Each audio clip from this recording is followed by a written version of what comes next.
Welcome back, dear listener, to another soft-spoken stroll through the shadows of the past. Whether the night is just beginning for you or you're listening as sleep slowly arrives, I'm happy you've chosen to spend this time here with me. Let me know in the comments. Are you listening from somewhere far and quiet, or in the heart of a busy city winding down? And if these calming explorations bring a sense of rest, please consider subscribing.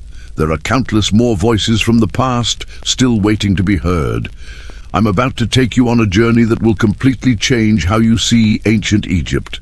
Forget everything you think you know about pharaohs and golden treasures for a moment, because today we're diving into the real Egypt. The Egypt of fishermen, hauling in their nets before sunrise. Of mothers grinding grain while their children play in the mud. Of craftsmen whose callous hands built monuments that still make us gasp in wonder thousands of years later. Now, I spent months researching this topic, digging through archaeological records, studying hieroglyphic texts, and consulting with leading Egyptologists to bring you the most accurate picture possible of what life was actually like for regular people along the Nile. And what I discovered will shock you. These ancient Egyptians faced the same hopes, fears, and daily challenges that we do today, just in a completely different world. But before we jump into this incredible journey through time, let me give you a preview of what's coming. We're going to follow 3 different families from 3 different social classes as they navigate a single day along the Nile. First, we'll wake up with Quet, a fisherman whose entire world revolves around the river's moods and mysteries. Then, we'll step into the workshop of Arman Hotip, a skilled craftsman whose artistic talents are in high demand by the wealthy elite. Finally, we'll end our day in the luxurious villa of Nefertiti, not the famous queen, but a wealthy merchant's wife who shares the name and enjoys privileges most Egyptians could only dream of. Here's what makes this story absolutely fascinating. While we often think of ancient Egypt as this mystical, otherworldly place, the truth is that the Nile created a rhythm of life that was surprisingly predictable, surprisingly modern in many ways. These people weren't just surviving, they were thriving, building communities, raising families, and creating art that still takes our breath away today. The morning mist rises from the Nile like ghostly fingers reaching toward the brightening sky. Kemet stretches his weathered arms and feels the familiar ache in his shoulders that comes from years of casting nets and hauling in catches. At 35 years old, he's considered experienced among the fishing community of his small village located about 20 minutes south of Memphis. His calloused hands tell the story of a man who has worked the river since he was barely tall enough to help his father untangle nets. But here's something most people don't realize about ancient Egyptian fishermen. They weren't just catching fish to survive. Kamwazit and his fellow fishermen were part of a sophisticated economy that stretched from the Mediterranean coast all the way to the cataracts of Aswan. The fish they caught weren't just food. They were currency, trade goods, religious offerings, and the foundation of entire communities. As Kamwazit steps outside his modest mudbrick home, he can already hear the sounds of his neighborhood coming to life. His wife Merit is already grinding grain for the morning bread, the rhythmic scraping of stone against stone, providing a steady soundtrack to the dawn. Their 3 children, 2 boys and a girl, are still sleeping on their reed mats, but they'll be up soon to help with the day's work. The house itself tells a story that most tourists to Egypt never hear. These aren't the stone monuments that survive today. This is the Egypt of everyday people. Mud bricks made from Nile silt, palm frond roofs, floors of packed earth. Simple, practical, designed for the realities of life along the river. The walls are decorated not with elaborate hieroglyphs, but with simple geometric patterns painted in red ochre and white limestone paint. There's a small shrine in the corner dedicated to Sobek, the crocodile god who protects fishermen, where Quisit leaves small offerings of bread and beer. What strikes you immediately about Kay Wisset's world is how completely it revolves around the Nile's annual cycle. Everything, and I mean everything, depends on the river's flood patterns. Right now, it's the season of Akhet, the inundation, when the Nile swells with water from the Ethiopian highlands and spreads across the floodplains. For a fisherman, this is both the most dangerous and most profitable time of year. Shemisei walks down to the water's edge where his papyrus boat awaits. These boats are marvels of ancient engineering. Lightweight, flexible, able to navigate both deep channels and shallow marshes. He built this one himself 3 years ago, following techniques passed down through generations. The papyrus reeds were harvested at just the right time, dried properly, bundled with precise tension. A poorly made boat means lost catches, dangerous situations, maybe even drowning. As he prepares his nets, Quet's movements are automatic, practiced, but his mind is always calculating, reading the water, the wind, the sky. Where will the fish be today? The perch like deeper water near the reed beds. The catfish prefer the muddy bottoms where the current is slower. The tilapia, they're everywhere during flood season, but you need to know exactly where to cast your nets to avoid coming up empty. Here's where it gets really interesting. Kame isn't working alone. Egyptian fishing was a community effort with elaborate systems of cooperation and shared knowledge. As he pushes his boat into the current, he can see Seneb and Totip already working the far channel, their movements coordinated like a dance they've performed 1,000 times. When one fisherman spots a good school of fish, he signals the others. When someone's net gets tangled or torn, the whole group stops to help. The social dynamics of these fishing communities were incredibly sophisticated. There were unwritten rules about who could fish where, how catches were divided, what happened when someone got sick or injured. Kay's position in this hierarchy isn't just about his skill. It's about his reputation, his family connections, his willingness to share knowledge and help others. As his net hits the water, Kamit feels that familiar moment of suspense. Will this cast bring a good catch? Will he be able to provide for his family today? Will there be enough extra to trade for the pottery, cloth and tools his household needs? The weight of the net as he hauls it in tells him everything, and today the weight feels promising. But fishing is just one part of Kaim's economic world. During flood season, when much of the farmland is underwater, he also works as a laborer on construction projects. The same strong arms that cast nets can carry stone blocks, mix mortar, haul building materials. The Pharaoh's building projects aren't just about royal ego. They're also about providing work and income for people like Kemet during the agricultural offs. The fish he catches today will follow several different paths. Some will be eaten fresh by his own family, grilled over charcoal, seasoned with salt and wild herbs. Some will be preserved, salted, dried or fermented into a sauce that can last for months. Some will be traded directly with farmers for grain, vegetables or other necessities, and some will be sold in the markets of Memphis, where city dwellers pay good prices for fresh Nile fish. Meanwhile, across the river and about a mile upstream, Aman Hotep, the craftsman, is already at work in his workshop.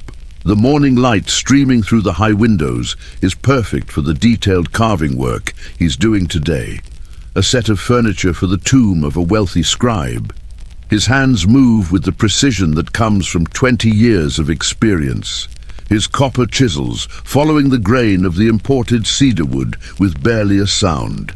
Amenhotep's world is completely different from Kemet's, yet equally dependent on the Nile's rhythms.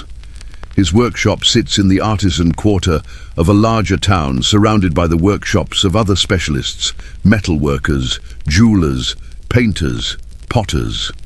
The sounds that fill his days aren't the splash of nets or the cry of riverbirds, but the tap of hammers, the scrape of sanders, the quiet concentration of skilled hands creating beautiful objects. The piece he's working on today is a chair that will be placed in a tomb meant to serve its owner in the afterlife.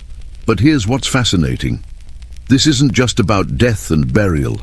This chair represents a whole network of economic relationships, artistic traditions, and social expectations that connect everyone from the person who harvested the wood to the wealthy family who commissioned the piece. Amenhotep learned his trade from his father, who learned it from his father before him, but he's also innovated, developed his own techniques, earned a reputation that brings clients from as far away as Thebes.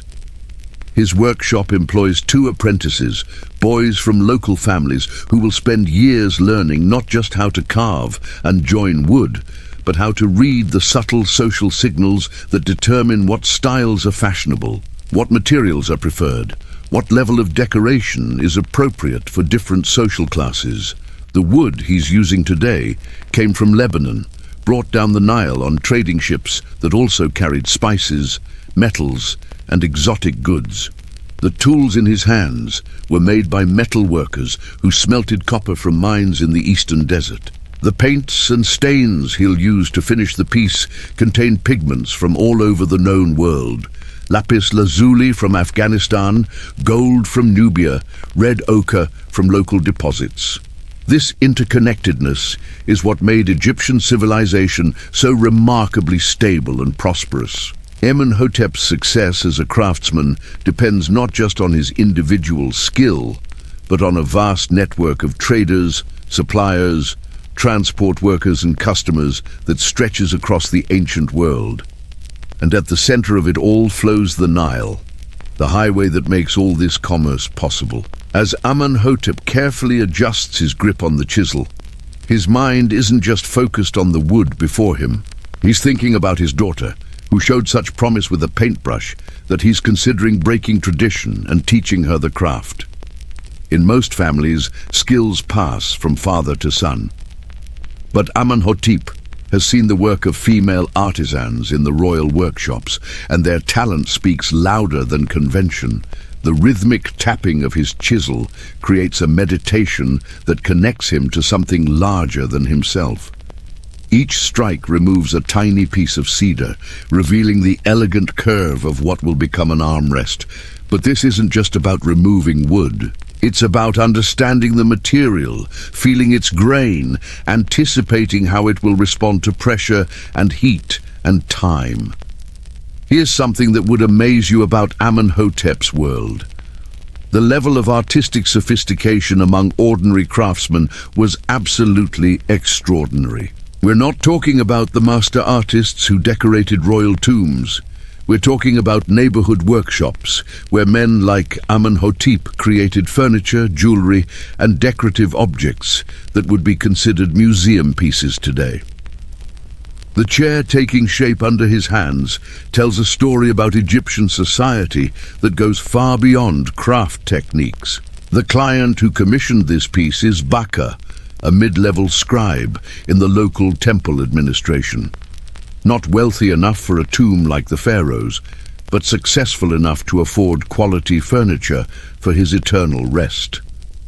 This represents the growing middle class of ancient Egypt, educated professionals who could afford luxuries that would have been unimaginable for their grandparents. Bakar visited the workshop 3 weeks ago, bringing detailed specifications written on papyrus. The chair needed to match specific religious requirements, certain proportions that would ensure the deceased could sit properly in the afterlife, decorative elements that would provide spiritual protection, materials that wouldn't decay over the centuries. But within those requirements, Bakar wanted something beautiful, something that reflected his personal taste and social status. The negotiation over price and timeline revealed the complex economics of Amenhotep's profession. Unlike Queset, whose income depends on daily catches, Amenhotep works on longer cycles. A piece like this chair might take 6 weeks from start to finish, with payment coming in installments. Some upfront to buy materials, some at completion, some even after the client's death, when the piece is actually placed in the tomb. This delayed payment system requires tremendous trust and community stability. Amenhotep has to believe that Bakar will honor his commitments, that the local economy will remain stable, that social relationships will endure. In return, Bakar has to trust that Amenhotep will deliver work of the agreed quality and finish it on schedule. These aren't just business transactions, they're bonds that hold the community together. The workshop itself reflects this stability and sophistication. The tools hanging on the walls represent decades of investment and refinement. Some were inherited from his father, their wooden handles worn smooth by generations of hands. Others he purchased from specialized tool makers, trading finished pieces for cutting-edge chisels and measuring devices. A few he made himself, adapting standard designs to fit his particular techniques and preferences. The apprentices working alongside him, Ketty and Ramos, are learning far more than woodworking techniques. They're absorbing the subtle social knowledge that makes a craftsman successful. How to read a client's true requirements beneath their stated requests. How to negotiate prices without losing face on either side. How to maintain quality standards while working efficiently. How to build the reputation that brings steady work year after year. Watch Katie as he practices joinery techniques on scraps of wood. His movements are still awkward, uncertain, but there's something in his concentration that reminds Amenhotep of himself at that age. The boy has good hands and better instincts. In 5 years, he'll be ready to take on simple commissions of his own. In 10, he might have his own workshop. This apprenticeship system was one of the foundations of Egyptian civilization's remarkable continuity. Skills and knowledge weren't just preserved in written form. They lived in the muscle memory of craftsmen, passed from master to student through thousands of hours of guided practice. When we marvel at the precision of Egyptian artifacts in museums today, we're seeing the end result of this unbroken chain of learning that stretched back centuries. The morning progresses and the sounds from outside the workshop tell Amenhotep about the rhythm of his community. Vendors calling out their wares as they head toward the market square, children's voices as they walk to their lessons at the temple school, the clip-clop of donkeys carrying goods to and from the river docks, the distant sound of construction work on a new granary that will store grain for the upcoming harvest season. But it's the absence of certain sounds that really tells the story of Egyptian life during flood season. No creaking of irrigation wheels because the fields are underwater. No singing of harvest workers because the crops won't be ready for months. No grinding of grain in large quantities. Because families are living off stored supplies from last year's abundance, the Nile's annual cycle creates these rhythms that govern everything from work schedules to social gatherings to religious festivals. Around midday, Amenhotep sets down his tools for the meal break. His wife, Henson, arrives with a basket containing bread still warm from the oven, a jar of beer, dried fish, and some early figs from their garden tree. This isn't just sustenance, it's a social ritual that reinforces family bonds and community connections. As they eat, Henson shares news from her morning activities.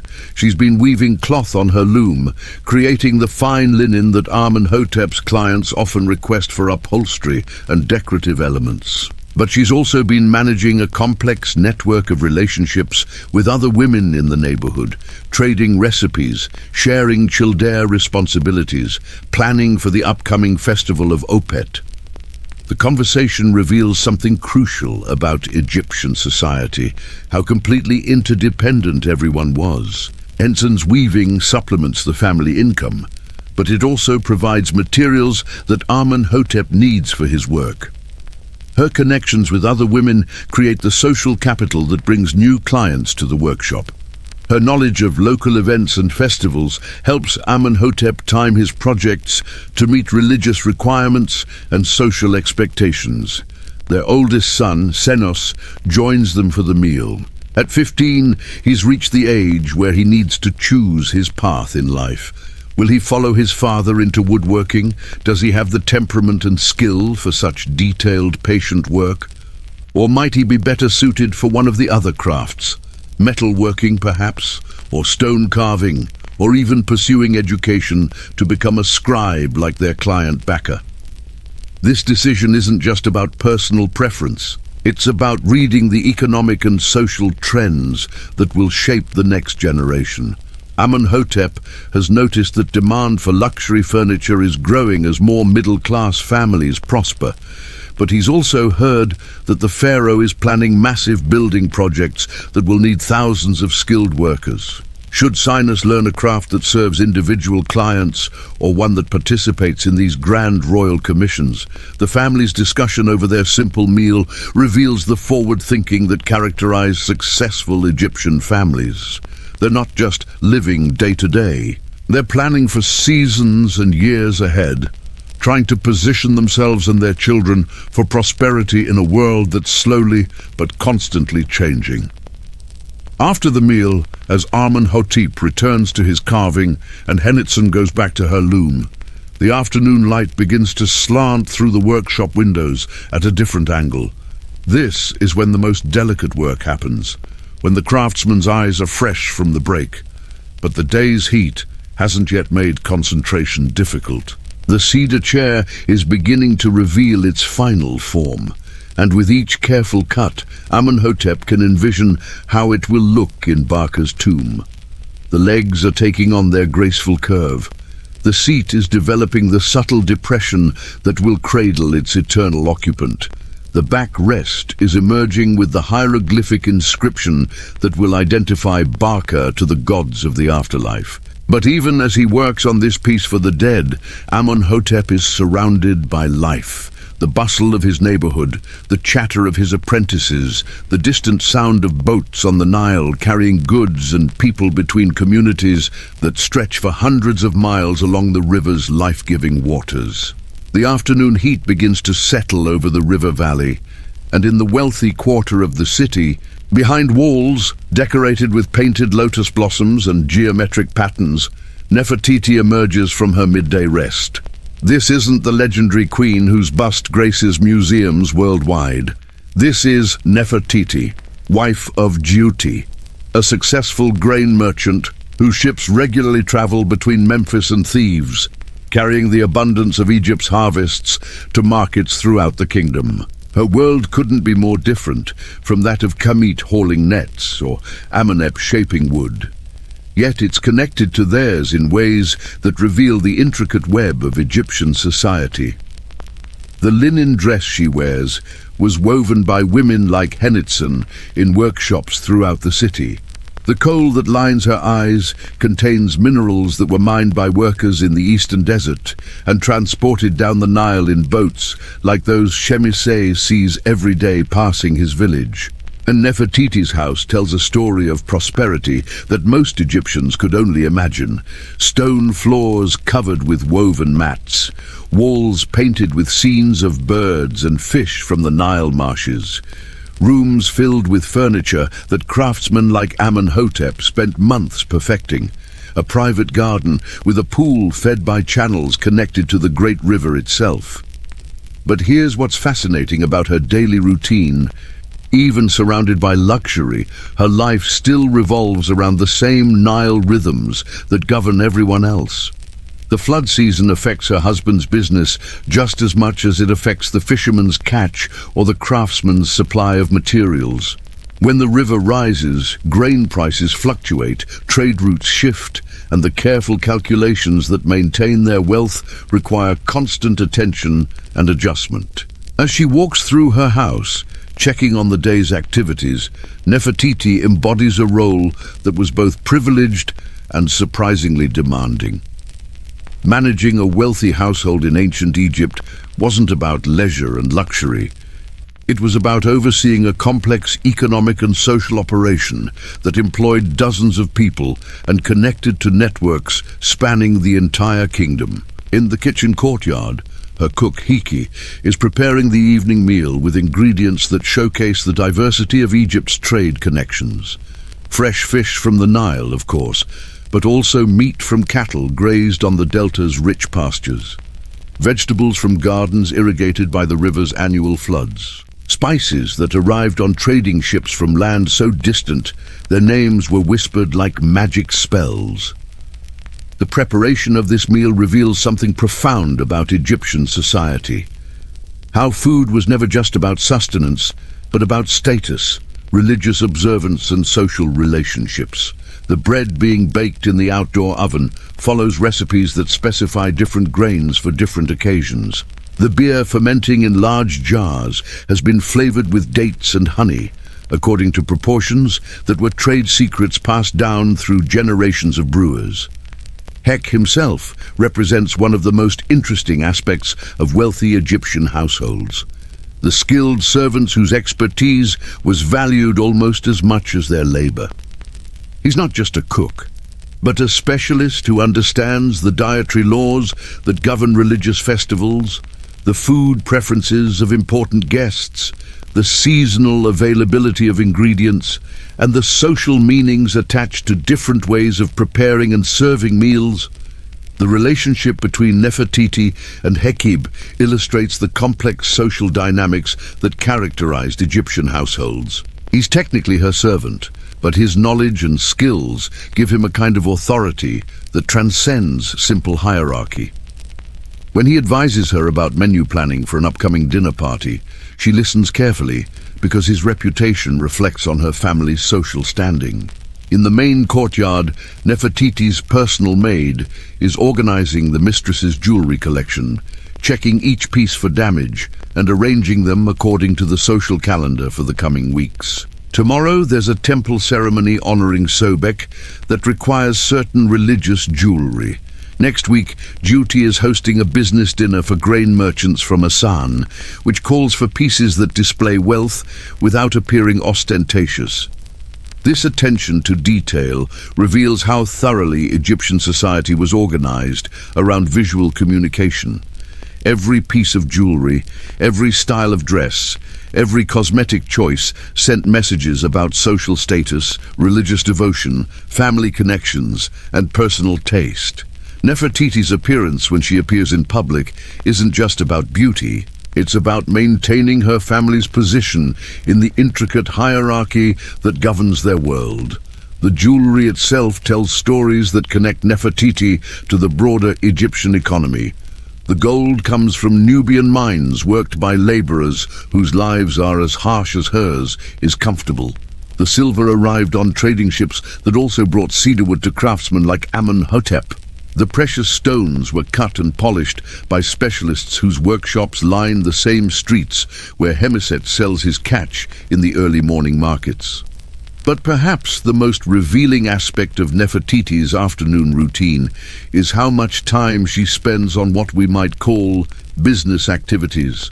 Her husband's grain trading operation requires constant correspondence with agents in other cities, careful tracking of inventory and prices, and delicate negotiations with everyone, from farmers to ship captains to temple administrators who control much of the kingdom's grain storage. In the house's main room, scrolls of papyrus cover a low table, each one representing some aspect of the family's commercial interests. Letters from Jehut's agent in Elephantine report on the quality of this year's harvest in the southern regions. Contracts with ship owners specify delivery dates and payment terms for grain shipments to the Delta. Invoices from suppliers document the purchase of everything from rope for securing cargo to jars for storing grain during transport. Nefertiti's role in managing this information network is crucial, even though she'll never set foot on a grain ship or negotiate directly with farmers. She reads and writes hieratic script fluently, a skill that was far from universal even among the wealthy. Her ability to track complex financial transactions, spot inconsistencies in reports, and maintain relationships with the wives of other merchants makes her an essential partner in the family business. The afternoon progresses with a steady stream of visitors who illustrate the social complexity of Nefertiti's world. First comes Kenti, wife of a temple administrator, bringing news about upcoming religious festivals that will affect grain demand. Then Septifi, whose husband captains one of Jehuti's grain ships, reports on river conditions and trade opportunities in the southern cities. Each conversation serves multiple purposes: social bonding, information exchange, business networking, and subtle negotiations about everything from marriage alliances to commercial partnerships. The women share food and drink, exchange gifts, and discuss family news. But beneath the surface of friendship run the currents of calculation that maintain their family's prosperity and social position. What strikes you about these interactions is how knowledgeable these women are about the broader economic and political forces shaping their world. They discuss flood predictions with the expertise of hydraulic engineers, analyze grain prices with the sophistication of modern commodity traders, and evaluate political developments with the insight of professional diplomats. This knowledge isn't academic. It's desperately practical. A miscalculation about flood timing could leave Jehud's ships stranded in channels that become too shallow for navigation. An error in predicting grain demand could result in spoiled cargo or missed opportunities. A failure to maintain proper relationships with temple officials could shut the family out of the lucrative contracts that provide much of their income. As the afternoon shadows begin to lengthen, Nefertiti takes time for personal activities that reveal another dimension of wealthy Egyptian life. In her private chamber, she practices writing, copying out religious texts that will improve her standing with the gods and demonstrate her piety to human observers. The act of writing itself is a form of prayer, each hieroglyph carefully formed according to traditions that stretch back to the dawn of Egyptian civilization. The text she's copying today is a hymn to Hapi, the god of the Nile flood, whose annual gift of fertile silt makes all Egyptian prosperity possible. And as she writes, she's participating in a tradition that connects her to every other literate person in the kingdom, from royal scribes in the palace to provincial administrators in distant outposts along the river. But her writing practice also serves practical purposes. The grain business requires constant correspondence, and the quality of her script reflects on her family's education and sophistication. When she writes to the wife of a grain dealer in Thebes, her elegant hieroglyphs communicate not just information, but also social status and cultural refinement. In another part of the house, her children are engaged in their own afternoon activities that prepare them for their future roles in Egyptian society.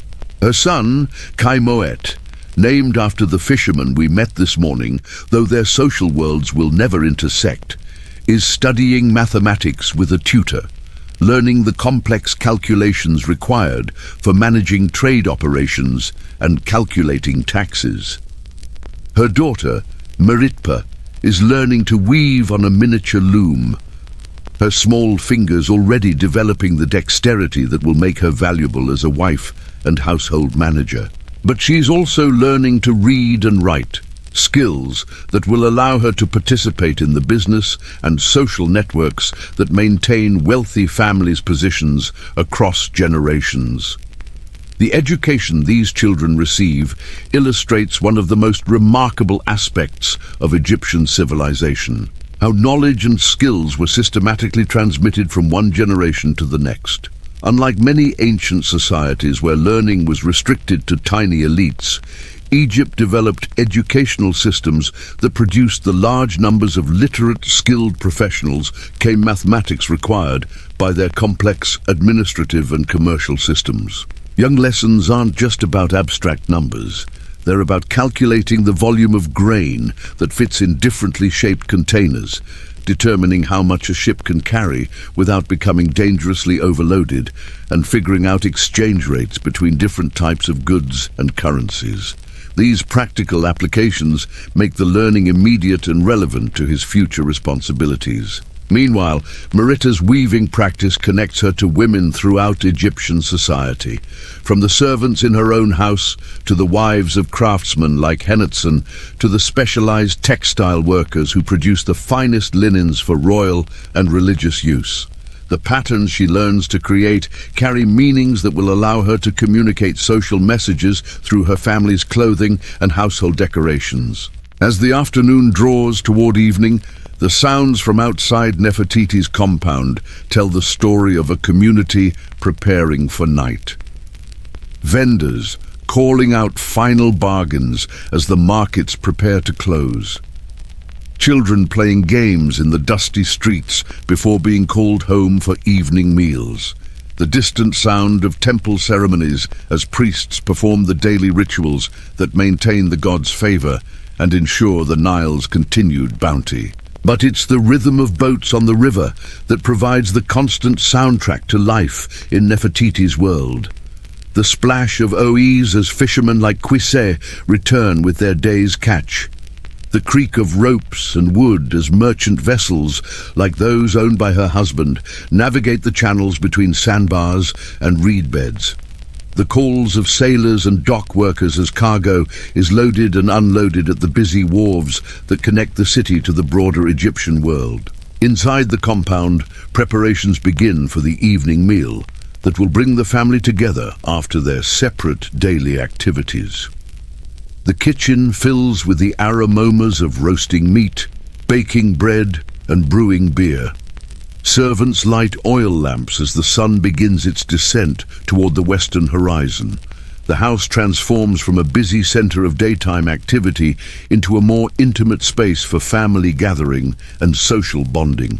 Tonight's dinner will include guests, other merchant families with whom duty maintains both business and social relationships. The meal will serve multiple purposes: strengthening personal bonds, exchanging information about trade conditions and opportunities, negotiating future business arrangements, and displaying the family's prosperity and sophistication to important members of their social network. The preparation for this dinner reveals the incredible complexity of social life among wealthy Egyptians. Every detail, from the specific dishes served to the arrangement of seating to the entertainment provided, carries meaning that the guests will read and interpret. Success in maintaining their social and economic position requires Nefertiti and her family to navigate these meanings with the skill of accomplished diplomats. The menu itself tells a story about Egyptian trade networks and social hierarchy.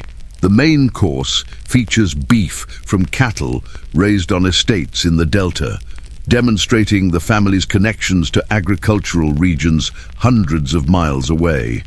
The vegetables come from their own gardens, showcasing their ability to maintain productive land in the competitive urban environment.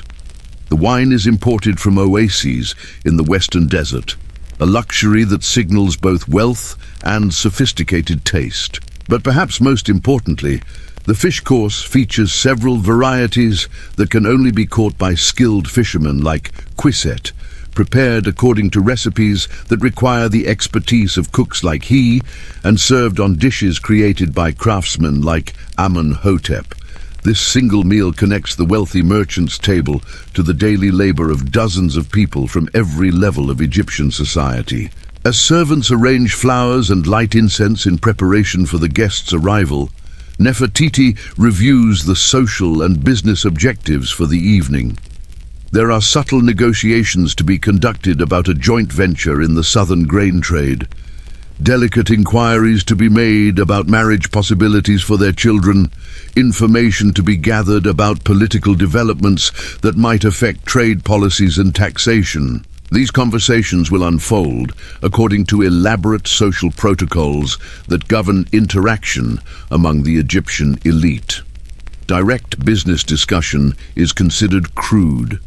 Instead, important topics are approached through stories, casual observations, and carefully worded questions that allow both parties to retreat gracefully if negotiations don't proceed favorably. The evening ahead represents just one day in the continuous cycle of relationship management that maintains wealthy families' positions in Egyptian society. Tomorrow will bring different guests, different negotiations, different opportunities and challenges, but the fundamental rhythms remain constant. The daily round of activities that connect every Egyptian from fishermen to pharaohs to the great river that makes their civilization possible. As the sun sets over the Nile, casting long shadows across the water that has nourished this land for thousands of years, the separate worlds of Kaisei, Amonhotep, and Nefertiti continue their ancient dance of interdependence. The fish caught at dawn becomes part of the evening feast. The furniture crafted in afternoon workshops graces the homes where business relationships are forged and maintained. The grain traded by wealthy merchants feeds the families of fishermen and craftsmen throughout the kingdom. This is the real magic of ancient Egypt. Not the monuments and treasures that capture our imagination today, but the intricate web of relationships and activities that allowed millions of people to thrive along the banks of a single river for over 3,000 years. The evening light transforms the Nile into a ribbon of molten gold, and across this ancient waterway, three worlds that seemed separate during the daylight hours begin to converge in ways that reveal the true genius of Egyptian civilization. What happens next will show you exactly how a society built around a single river created connections so intricate, so perfectly balanced, that they sustained one of history's greatest civilizations for millennia. Koset secures his boat to the wooden posts that mark his family's section of the riverbank, but his day is far from over. The fish in his nets represent just the beginning of a complex evening routine that connects him to networks stretching far beyond his small village. As he sorts his catch by size and type, he's making calculations that would impress modern economists: which fish to keep for his family, which to preserve for lean times, which to trade immediately while they're fresh, and which to save for tomorrow's market in the larger town downstream. But here's what makes this absolutely fascinating. Kemet isn't working in isolation. As the sun sets, boats converge from villages up and down this stretch of river, creating an impromptu market right here on the muddy shore. Sen arrives from the north with a boat full of waterfowl he's trapped in the marshes. Taratep brings baskets of lotus roots and papyrus shoots that his family harvests from the reed beds. Neban, whose village specializes in net making, has brought repairs and new equipment to trade. This evening, market reveals something profound about Egyptian society that most people never realize. These weren't primitive people struggling to survive. They were participants in a sophisticated economic system that operated without currency, without banks, without any of the financial institutions we think are necessary for complex trade. Instead, they used something far more elegant. A system of reciprocal relationships built on generations of trust and mutual dependence. Watch how Khaim negotiates with SB over a trade of fish for duck eggs. There's no haggling, no argument about value. Both men know exactly what their goods are worth in relation to each other. Knowledge passed down through families and refined through daily practice. The exchange takes seconds, but it's backed by decades of relationship building and community knowledge. Merit appears at Kwiset's shoulder, carrying a large pottery jar filled with the beer she brewed last week. This isn't just for family consumption.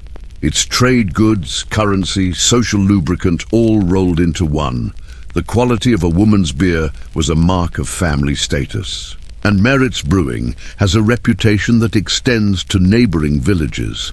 Tonight, jars of her beer will be traded for everything from sandals to jewelry to the services of the village healer. The children aren't just observers in this evening economy. They're active participants, learning skills they'll need as adults. Kewet's eldest son, Keti, helps his father arrange fish for display, learning to read the subtle signs that indicate which customers are serious buyers and which are just browsing. His daughter works alongside her mother, learning the art of negotiation that governs trades between women, how to assess the quality of bread, how to evaluate textiles, how to maintain relationships that will benefit the family for years to come. But the most remarkable aspect of this evening market is how it connects people across social boundaries that seem absolute during the day. That well-dressed man examining Senib's ducks isn't a fellow fisherman. He's a steward from one of the wealthy estates upriver, buying fresh food for his master's household. The woman trading fine jewelry for pottery isn't from the village at all. She's the wife of a successful craftsman from the district capital here, because she knows the village potters produce work that rivals anything available in the city markets. These interactions reveal the hidden mobility within Egyptian society. While the class system was rigid in many ways, there were also opportunities for ambitious, skilled people to improve their circumstances through trade, craftsmanship, and relationship building. Khayamit's reputation as a reliable fisherman has earned him customers from social classes far above his own, and the income from these relationships allows his family luxuries that would have been impossible for his grandparents. As the evening progresses and the impromptu market begins to wind down, families gather around small fires built on the shore. This isn't just about cooking the evening meal, it's about community bonding, information sharing, and the transmission of cultural knowledge that holds Egyptian society together. Children listen wide-eyed as elders tell stories about the great floods of decades past, about legendary fishermen whose exploits have become village folklore, about the time when royal messengers came through announcing the pharaoh's victory over foreign enemies. These stories aren't just entertainment.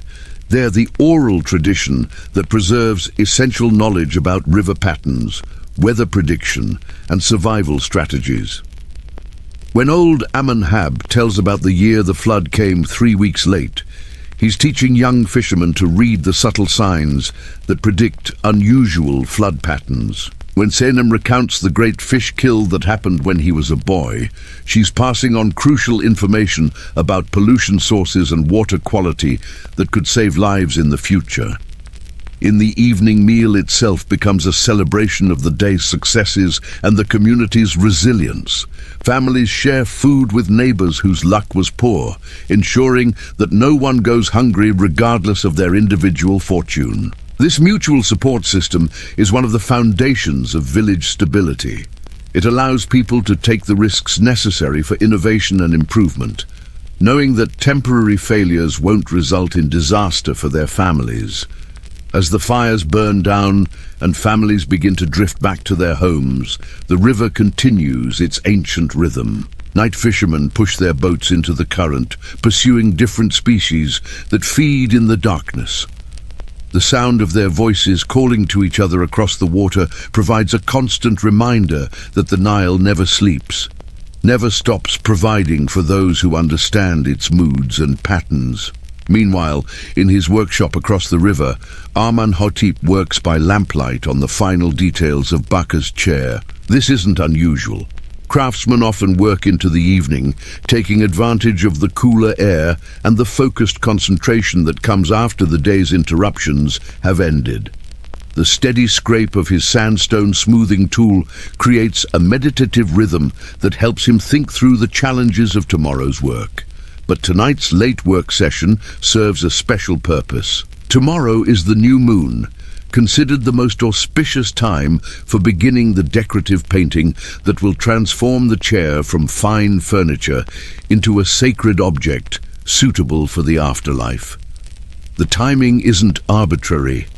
Egyptian craftsmen operated according to religious calendars that governed everything from when to start major projects to what materials could be used on specific days. The preparation for tomorrow's painting reveals the sophisticated technical knowledge that made Egyptian craftsmanship legendary throughout the ancient world. Amenhotep mixes his own pigments from minerals and plants, following recipes that balance color intensity with longevity. The blue comes from ground lapis, lastly mixed with egg white and tree resin. The red combines ochre with plant extracts that prevent fading. The gold leaf requires adhesive made from fish bladders and honey applied with brushes made from cat hair. Each of these materials tells a story about Egyptian trade networks and technical innovation. The Laris Lazuli traveled over 1,000 miles from mines in Afghanistan. passing through the hands of dozens of traders before reaching Amenhotep's workshop. The ochre comes from deposits in the eastern desert, mined by workers whose lives are as harsh as the landscape they inhabit. The fish bladders are a byproduct of the fishing industry, demonstrating how Egyptian craftsmen found uses for materials that other cultures would discard. As Amenhotep prepares his materials, his wife Henson works beside him on her own evening project, weaving a piece of linen so fine that it will be used to wrap precious objects in wealthy tombs. The thread she uses is spun from flax grown in the delta, processed according to techniques that produce fabric rivaling modern textiles in quality and durability. Each thread must be perfectly uniform, each weave absolutely consistent, because any flaw will be visible in the finished cloth. The coordination between husband and wife reveals another aspect of Egyptian craftsmanship, how skills were often complementary within families, creating economic units more powerful than individual specialists could achieve alone. Amenhotep's furniture often requires fabric elements, and Hanutzen's weaving benefits from the fine woodwork that displays it to best advantage. Together, they can offer clients complete solutions that justify premium prices and build lasting relationships. Their children participate in this evening work session according to their ages and abilities. Senus, still undecided about his future career, practices carving techniques on scraps of wood while observing his father's painting preparation. Showing increasing skill with decorative arts helps her mother with the intricate counting required for complex weaving patterns. Even young Petotip, barely old enough to hold tools safely, sorts materials and maintains the oil lamps that provide working light. This family workshop scene illustrates one of the most important aspects of Egyptian society: how knowledge and skills were transmitted not through formal schools, but through intimate daily interaction between generations. Every evening work session was a teaching opportunity, every completed project a chance for young people to observe master-level techniques, every mistake a learning experience that built competence and confidence. The conversation that flows around the work reveals the broader context that shapes craftsman life. Henson shares news from her morning visit to the market, including information about changing fashion preferences among wealthy clients and rumors about upcoming royal building projects that might require specialized skills. Amenhotep discusses technical problems he's solved recently and new techniques he's heard about from craftsmen in other cities. But the most revealing part of their evening conversation concerns their children's futures. Senuset's indecision about career paths reflects the expanding opportunities available to skilled families in Egyptian society. Traditional craftsmanship remains profitable and respected, but new specializations are emerging as the economy becomes more complex. Should he focus on luxury furniture for wealthy clients? Or would he do better learning architectural woodwork for the massive construction projects that employ thousands of workers? Yarit's obvious talent for decorative arts presents different challenges. While female craftsmen exist and sometimes achieve considerable success, the powers available to them are more limited and require careful navigation of social expectations. Should the family break tradition and teach her advanced techniques, or would it be safer to ensure she masters the domestic skills that make women valuable as wives and household managers? These discussions reveal how Egyptian families balance tradition with innovation, security with opportunity, individual talents with social expectations. The decisions made in workshops like Amenhotep's didn't just affect individual families. They shaped the evolution of Egyptian craftsmanship and influenced the broader cultural developments that kept the civilization vibrant and adaptable. As the evening progresses, visitors arrive at the workshop, drawn by the light and the opportunity to observe master craftsmen at work. Baka himself appears, eager to see the progress on his chair and to discuss the symbolic elements that will be incorporated into tomorrow's painting. Behind him comes Senbi, a young scribe from the local temple administration who's considering commissioning a writing desk for his own use. These visits transform the workshop into a social space where business relationships develop and strengthen. Baka examines the chair's construction with the critical eye of someone whose afterlife comfort depends on the craftsmanship, but he also engages in broader conversation about family news, local politics, and economic conditions. The interaction builds the personal connection that ensures he'll return to Amenhotep for future projects and recommend the workshop to other potential clients. Senbi's presence represents the kind of relationship building that successful craftsmen cultivate constantly. He's not ready to commission work yet, but by visiting regularly and showing interest in the craft, he's establishing the foundation for future business. When he does decide to order furniture, he'll choose a craftsman he knows and trusts, rather than someone whose work he's only heard about secondhand. The technical discussions that emerge from these visits reveal the sophisticated understanding that Egyptian clients brought to commissioning custom work. Baka doesn't just want a chair.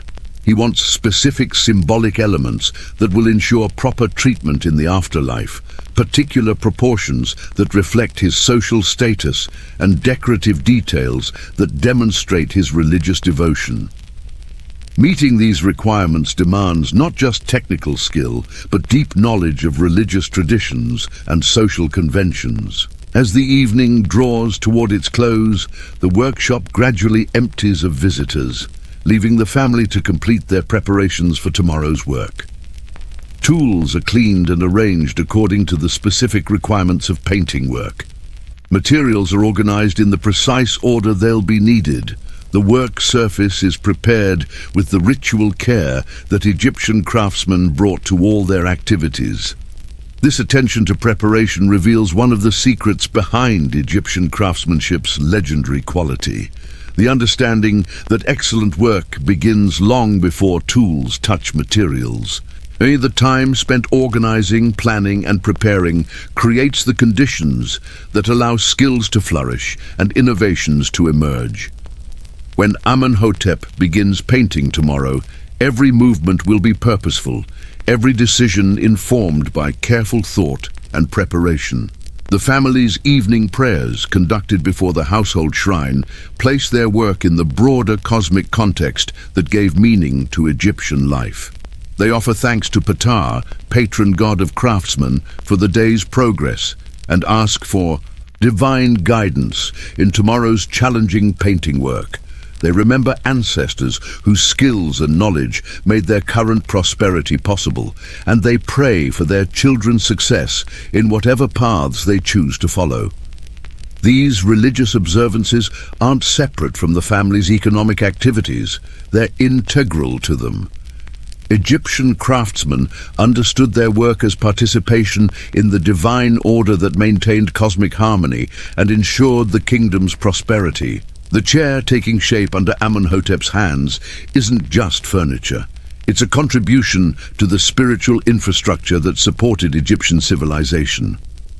As oil lamps are extinguished and the family prepares for sleep, the workshop falls silent except for the distant sounds of river life that provide a constant soundtrack to Egyptian existence. But in the morning, the space will come alive again with the focused energy of skilled hands, creating beautiful objects that will outlast their makers by thousands of years.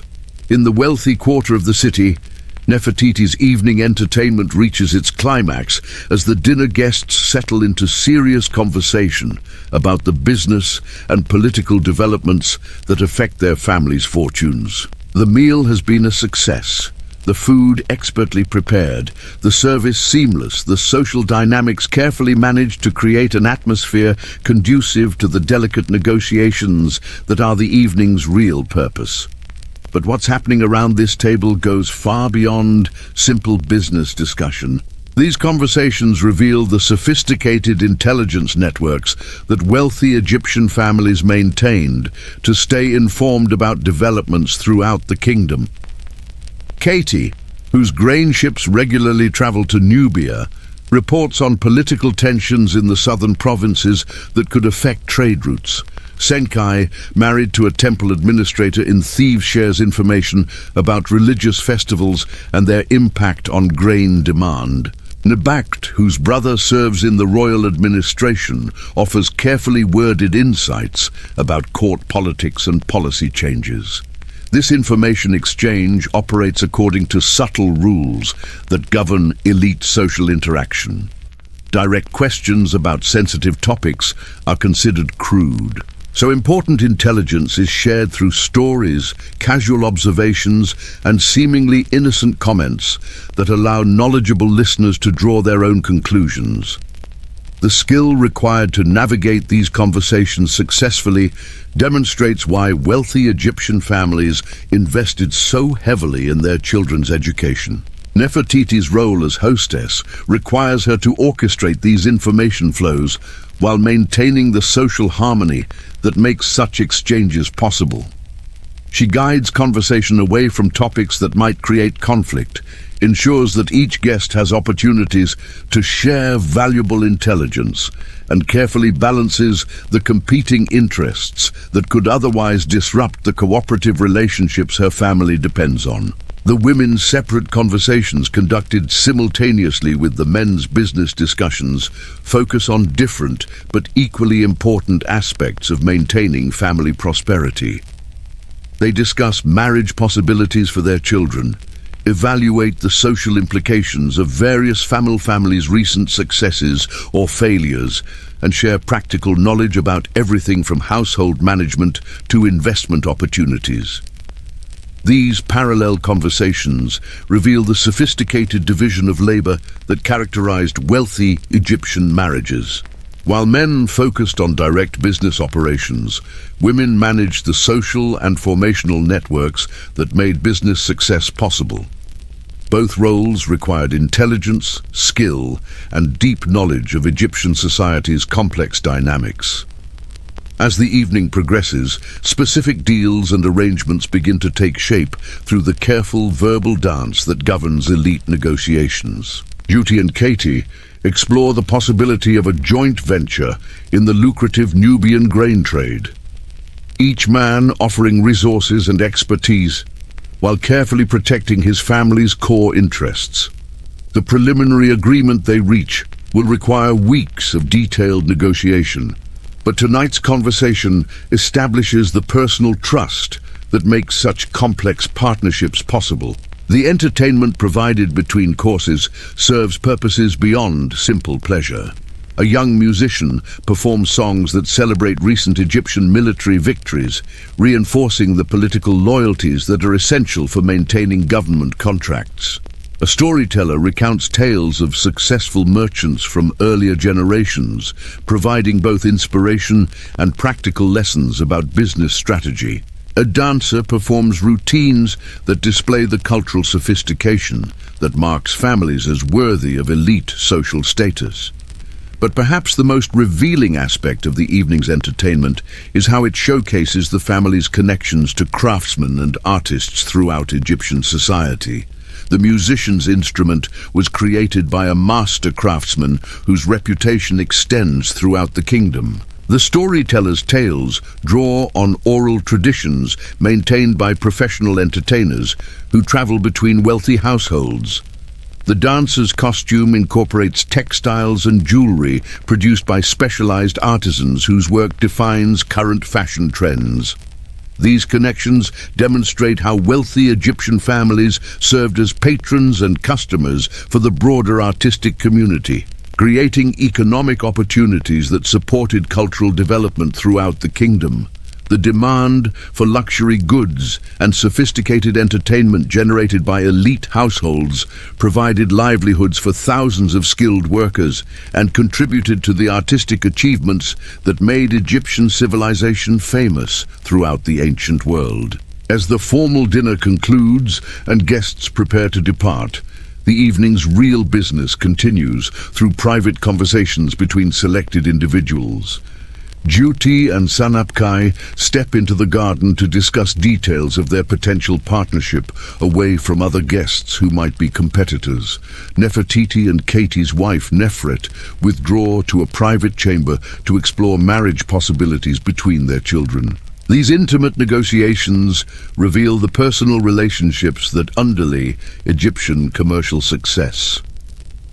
Business partnerships aren't just economic arrangements.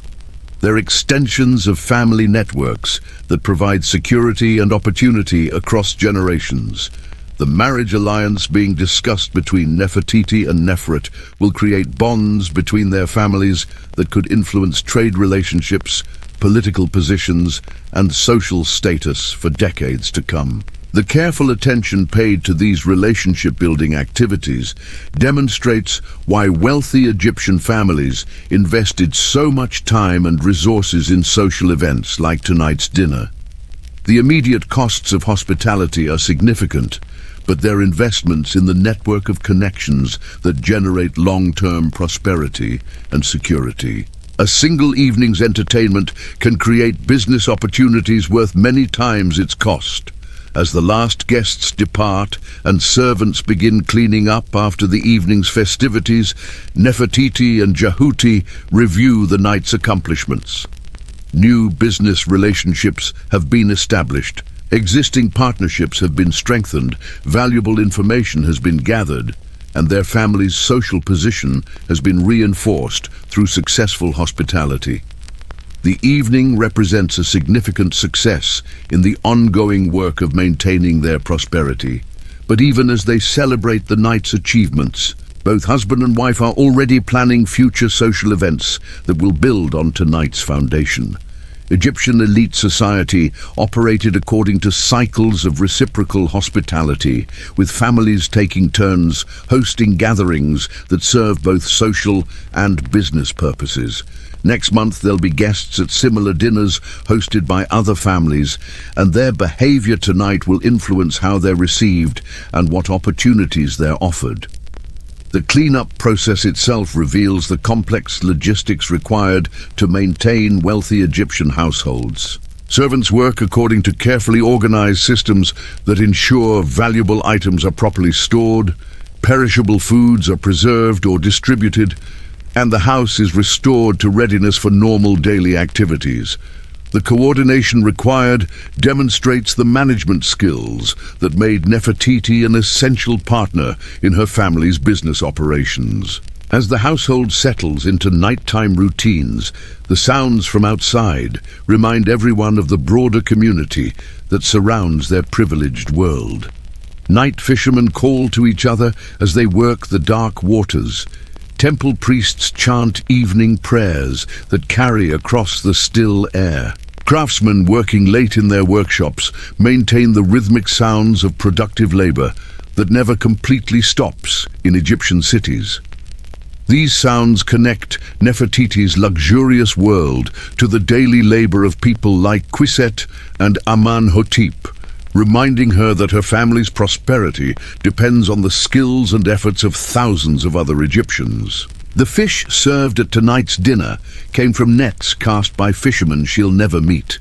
The furniture that impressed her guests was created by craftsmen whose names she doesn't know. The grain that generates her family's wealth was grown by farmers whose lives are as distant from hers as the stars. But in the morning, the interconnections that bind Egyptian society together will become visible again as the daily cycle of trade, craftsmanship, and social interaction resumes. The empty grain jars in Kamoet's village will be refilled by shipments from merchants like Jyoti. The chairs and tables in Aman-Hotep's workshop will eventually grace houses like Nefertiti. The prosperity generated by wealthy families' business activities will create employment and opportunities for skilled workers throughout the kingdom.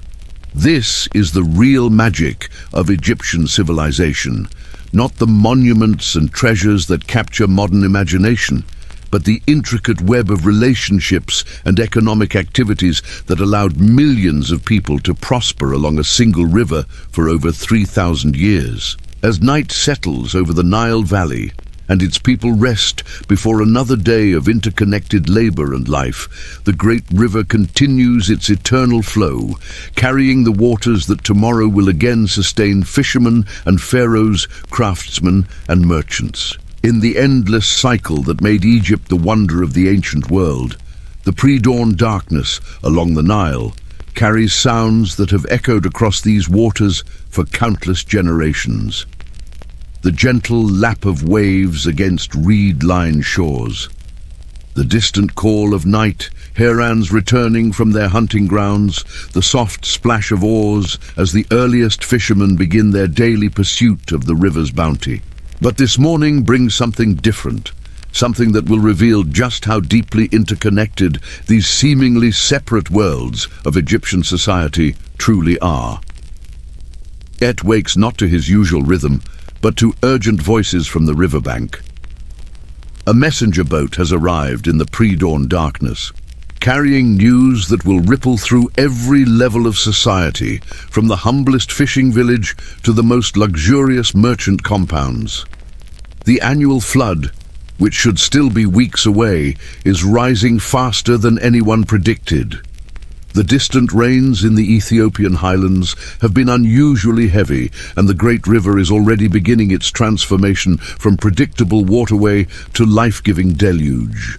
This news changes everything, and the speed with which information travels through Egyptian society reveals one of its most remarkable features: the communication networks that kept this vast kingdom functioning as a coordinated whole.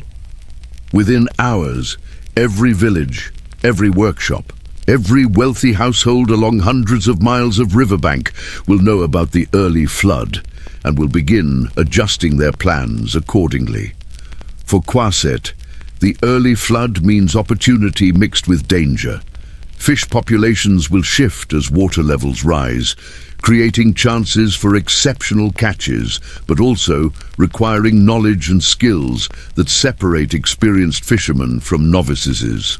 The muddy backwaters that will soon form behind natural levees become nurseries for young fish, but reaching them requires navigation skills that can mean the difference between prosperity and disaster. As he prepares his boat in the grey pre-dawn light, Kamwaset's movements reflect decades of experience reading the river's moods. The slight change in watercolor tells him about sediment loads from upstream. The behavior of waterbirds indicates shifts in fish populations that most people would never notice. The sound of the current against his boat's hull reveals information about underwater obstacles and channel depths that could save his life in the dangerous weeks ahead. But what's most remarkable about this morning is how quickly Kamwaset's individual knowledge becomes community knowledge. As other fishermen arrive at the riverbank, information flows between them with the efficiency of a well-designed intelligence network. Snab reports unusual behavior among the marsh birds that suggests fish are already moving toward their flood season feeding grounds. Tarotep shares observations about water temperature changes that indicate the flood's intensity and likely duration. This collective intelligence gathering represents one of ancient Egypt's greatest innovations, the systematic accumulation and sharing of practical knowledge that allowed ordinary people to thrive in an environment that could easily have destroyed less organized societies. Every fisherman's observations contribute to a body of knowledge that helps the entire community adapt to changing conditions. The social dynamics of this information sharing reveals something profound about Egyptian society. Despite the rigid hierarchies that governed formal interactions when it came to survival knowledge, status barriers dissolved. The youngest fisherman's observation about unusual current patterns receives the same serious attention as insights from the most experienced elders. This pragmatic egalitarianism in the face of environmental challenges helped Egyptian communities maintain stability through natural disasters that devastated other civilizations. As the morning progresses and the implications of early flooding become clear, Quet finds himself at the center of rapidly shifting economic calculations. The fish he catches today won't just feed his family or provide goods for local trade. They'll become part of an emergency food distribution system that activates automatically whenever the Nile behaves unpredictably. Wealthy families in the cities anticipating disruptions to normal food supplies will pay premium prices for preserved fish that can be stored safely during the chaotic flood period. This transformation from local subsistence to regional commerce happens so smoothly that it reveals the sophisticated economic structures underlying Egyptian society. What appears to be a simple fishing village is actually a node in a distribution network that can rapidly redirect resources to wherever they're most needed. The relationships Kaiset has built with traders and merchants suddenly become crucial lifelines that connect his family's welfare to opportunities across the entire kingdom. The technical challenges of fishing during flood conditions require innovations that showcase the practical intelligence that made Egyptian civilization so resilient. Traditional nets become useless in the turbulent waters, so fishermen like Kamit switch to specialized traps and wears that work with the flood's power rather than against it. These techniques, passed down through generations and refined through constant experimentation, represent a form of engineering knowledge that rivals anything developed by formal architects and builders. As Kaimet works to modify his equipment for flood conditions, his children observe every detail with the focused attention that characterizes Egyptian education at all social levels. They're learning not just specific techniques, but the problem-solving approaches that allow people to thrive in an unpredictable environment. The ability to rapidly assess changing conditions and adapt strategies accordingly is what separates successful Egyptian families from those that merely survive. The flood's early arrival also reveals the hidden connections between Kamiet's world and the broader Egyptian economy. The grain merchants who depend on predictable harvest cycles will need alternative food sources to maintain their trading relationships. The construction projects that employ thousands of workers during flood season will require increased food supplies as labor camps swell with farmers displaced from their flooded fields. Suddenly, every fish Khayyam Wasset catches becomes part of a complex supply chain that keeps Egyptian civilization functioning during its most vulnerable period. Meanwhile, across the river in his workshop, Amenhotep faces his own set of flood-related challenges and opportunities. The early rising waters will disrupt transportation networks that bring materials from distant sources, but they'll also create increased demand for the specialized items that wealthy families need to protect their possessions during the chaotic flood periods. Storage chests that can withstand moisture, portable furniture that can be quickly moved to safety, decorative objects that maintain their beauty despite challenging conditions. These become essential items that command premium prices. The technical expertise required to create flood-resistant furnishings reveals another dimension of Egyptian craftsmanship that modern observers often overlook. These craftsmen weren't just artists creating beautiful objects. They were engineers solving practical problems that affected people's daily lives and long-term prosperity. The joints Amenhotep cuts today must remain tight despite dramatic changes in humidity. The finishes he applies must protect underlying materials from moisture damage that could destroy months of careful work. But perhaps most importantly, the flood's early arrival demonstrates how Egyptian craftsmen served as crucial links in information networks that kept the kingdom functioning. Amenhotep's clients include people from every level of society, and his workshop becomes a gathering place where news and insights flow between social classes that rarely interact directly. The wealthy merchant commissioning flood-resistant storage furniture shares information about trade disruptions. The temple administrator ordering portable ritual objects provides insights about religious responses to natural disasters. The government official seeking specialized equipment reveals details about official preparations for managing flood-related challenges. This information flow transforms Amenhotep's workshop from a simple production facility into a kind of intelligence hub where economic, political, and social developments from across the region are analyzed and discussed. The craftsman's role as a neutral figure, trusted by multiple social groups, allows him to serve as an informal mediator and advisor whose influence extends far beyond his apparent status in the formal hierarchy.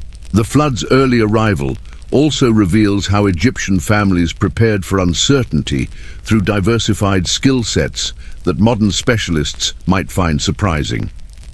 Hudson's weaving takes on new urgency as demand increases for waterproof coverings and quick-drying textiles. Her knowledge of plant fibers and natural treatments that resist moisture becomes valuable expertise that attracts customers from far beyond the local community. The children's education shifts into high gear as parents realize that survival skills take precedence over formal learning during crisis periods. Seneset abandons his indecision about career paths and throws himself into mastering whatever techniques might prove useful in the challenging weeks ahead. Yaret's artistic talents find new applications in creating decorative elements that can withstand flood conditions. Even young Petotip contributes by helping organize materials and maintain the workshop's efficiency during the frantic activity that precedes major floods. This family mobilization illustrates one of Egyptian society's greatest strengths, the ability to rapidly adapt roles and responsibilities when circumstances demand flexibility. The rigid social structures that govern normal times give way to pragmatic cooperation that prioritizes survival and mutual support over formal status distinctions. Families that can make these transitions successfully emerge from crisis stronger and more prosperous than before. As the morning progresses and news of the early flood spreads throughout the craftsman community, Amenhotep's workshop becomes the center of collaborative problem-solving that showcases Egyptian innovation at its most practical level. Neighboring craftsmen arrive to share techniques for waterproofing materials, preserving tools, and maintaining work quality despite challenging conditions. The knowledge exchange that emerges from these conversations represents the kind of technical innovation that kept Egyptian civilization at the forefront of ancient world development. The economic implications of early flooding create opportunities that demonstrate how Egyptian society rewarded adaptability and innovation. Craftsmen who can quickly modify their products to meet changed conditions suddenly find themselves with more work than they can handle. The premium prices available for specialized flood-related items can generate enough income to support families through the entire flood season and provide capital for expansion when normal conditions return. But the most revealing aspect of this crisis response is how it exposes the deep social bonds that hold Egyptian communities together despite their apparent class divisions. Wealthy clients advance payments to craftsmen they trust, ensuring that skilled workers have resources to adapt their operations to flood conditions. Successful artisans share techniques and materials with struggling neighbors, understanding that community-wide prosperity benefits everyone in the long run. This mutual support system operates according to principles that balance individual success with collective welfare, creating incentives for both personal achievement and community cooperation. The result is a society that can respond to crises with remarkable speed and effectiveness while maintaining the social cohesion necessary for long-term stability and prosperity. In the wealthy quarter of the city, Nefertiti's household transforms with military-like efficiency as news of the early flood triggers emergency preparations that have been refined through generations of experience managing natural disasters. The luxury and leisure that characterized yesterday's activities give way to focused activity that reveals another dimension of wealthy Egyptian life, the serious responsibilities that come with prosperity and social position. The information networks that wealthy families maintain for commercial purposes suddenly become crucial intelligence systems that can mean the difference between preserving or losing fortunes built over generations. Servants dispatch urgent messages to business partners throughout the kingdom, warning of changed conditions and requesting updates on local situations that could affect trade operations. The speed and accuracy of these communications demonstrate the sophisticated logistics that supported Egyptian commerce across vast distances and diverse environments. But what's most remarkable about the wealthy household's flood response is how it reveals the hidden infrastructure of social responsibility that connected elite families to the broader community. Nefertiti's first concern isn't protecting her own family's possessions, but ensuring that the dozens of people whose livelihoods depend on her household's prosperity have the resources they need to survive the crisis. Storage facilities are opened to provide emergency supplies for servants' families. Credit is extended to craftsmen and suppliers whose businesses face disruption. Employment opportunities are created for workers displaced by flooding in other sectors. This systematic approach to crisis management illustrates one of the most important but least understood aspects of Egyptian social organization: how wealthy families served as economic stabilizers that helped entire communities weather natural disasters and social disruptions. The prosperity concentrated in elite households wasn't just personal wealth, but community resources that could be mobilized quickly when circumstances demanded collective action. The technical challenges of protecting valuable possessions during flood season require expertise that spans multiple crafts and specializations. Precious textiles must be treated with preservatives and stored in specially designed containers. Jewelry and precious metals need protection from moisture and temperature changes that could cause permanent damage. Documents and records require waterproof storage that maintains accessibility while ensuring long-term preservation. These preservation activities reveal the sophisticated understanding of material science that characterized wealthy Egyptian households. Nefertiti personally supervises the application of protective treatments that represent generations of accumulated knowledge about how different materials respond to environmental stress. The techniques she employs would be recognizable to modern conservators as scientifically sound approaches to preserving valuable objects. But the most crucial aspect of flood preparation involves the social and economic relationships that wealthy families must maintain to preserve their position during times of uncertainty. Contracts with suppliers need modification to account for changed transportation schedules. Agreements with customers require adjustment to reflect new delivery timelines and availability constraints. Credit arrangements with business partners must be restructured to accommodate the financial pressures that natural disasters create throughout the economic system. These negotiations reveal the complex web of obligations and dependencies that characterized Egyptian commercial relationships. Wealthy families like Nefertitis weren't independent actors who could simply protect their own interests. They were nodes in networks of mutual dependence that required constant attention and careful management. Success during crisis periods depended as much on maintaining these relationships as on protecting physical assets. The flood's early arrival also exposes the political dimensions of wealth management in Egyptian society. Wealthy families were expected to contribute to community disaster relief efforts, both through direct assistance and by maintaining economic activities that provided employment and stability during difficult periods. These obligations weren't just social expectations. They were practical necessities that preserved the conditions necessary for long-term prosperity. As morning turns to afternoon and the full implications of early flooding become clear, the three worlds we've been following reveal their deep interconnections in ways that demonstrate the true genius of Egyptian civilization.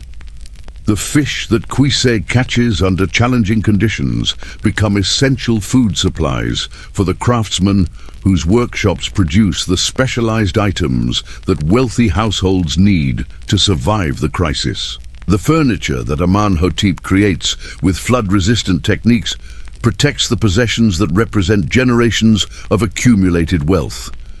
The resources that Nefertiti's household mobilizes provide the economic stability that allows ordinary families to adapt and thrive despite natural disasters.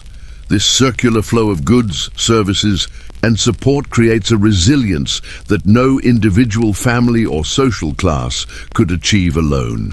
The Egyptian understanding that individual prosperity depends on community stability produced social institutions and economic practices that could respond effectively to challenges that destroyed less organized civilizations. The early flood also reveals how Egyptian society balanced tradition with innovation in ways that promoted both stability and adaptability. Traditional knowledge about flood patterns and survival techniques provides the foundation for responding to current challenges. But that knowledge is constantly updated and refined through direct experience and systematic observation. The result is a culture that honors the wisdom of ancestors while remaining flexible enough to handle unprecedented situations. As the day progresses and Egyptian communities along the Nile adjust to their changed circumstances, the activities we've observed illustrate principles that sustained this remarkable civilization for over 3,000 years. The careful balance between individual achievement and collective welfare, the systematic accumulation and sharing of practical knowledge, the sophisticated economic networks that connected local communities to regional and international markets, the social institutions that provided security while rewarding innovation and excellence. But perhaps most importantly, this single day reveals how ordinary Egyptian families understood their lives as part of something larger than themselves. A civilization that had endured for centuries and would endure for centuries more, sustained by the daily labor and intelligence of millions of people who found meaning and purpose in contributing to the common good while pursuing their individual dreams and ambitions. The afternoon sun beats down on the swollen river as communities throughout the Nile Valley continue their ancient dance of adaptation and survival.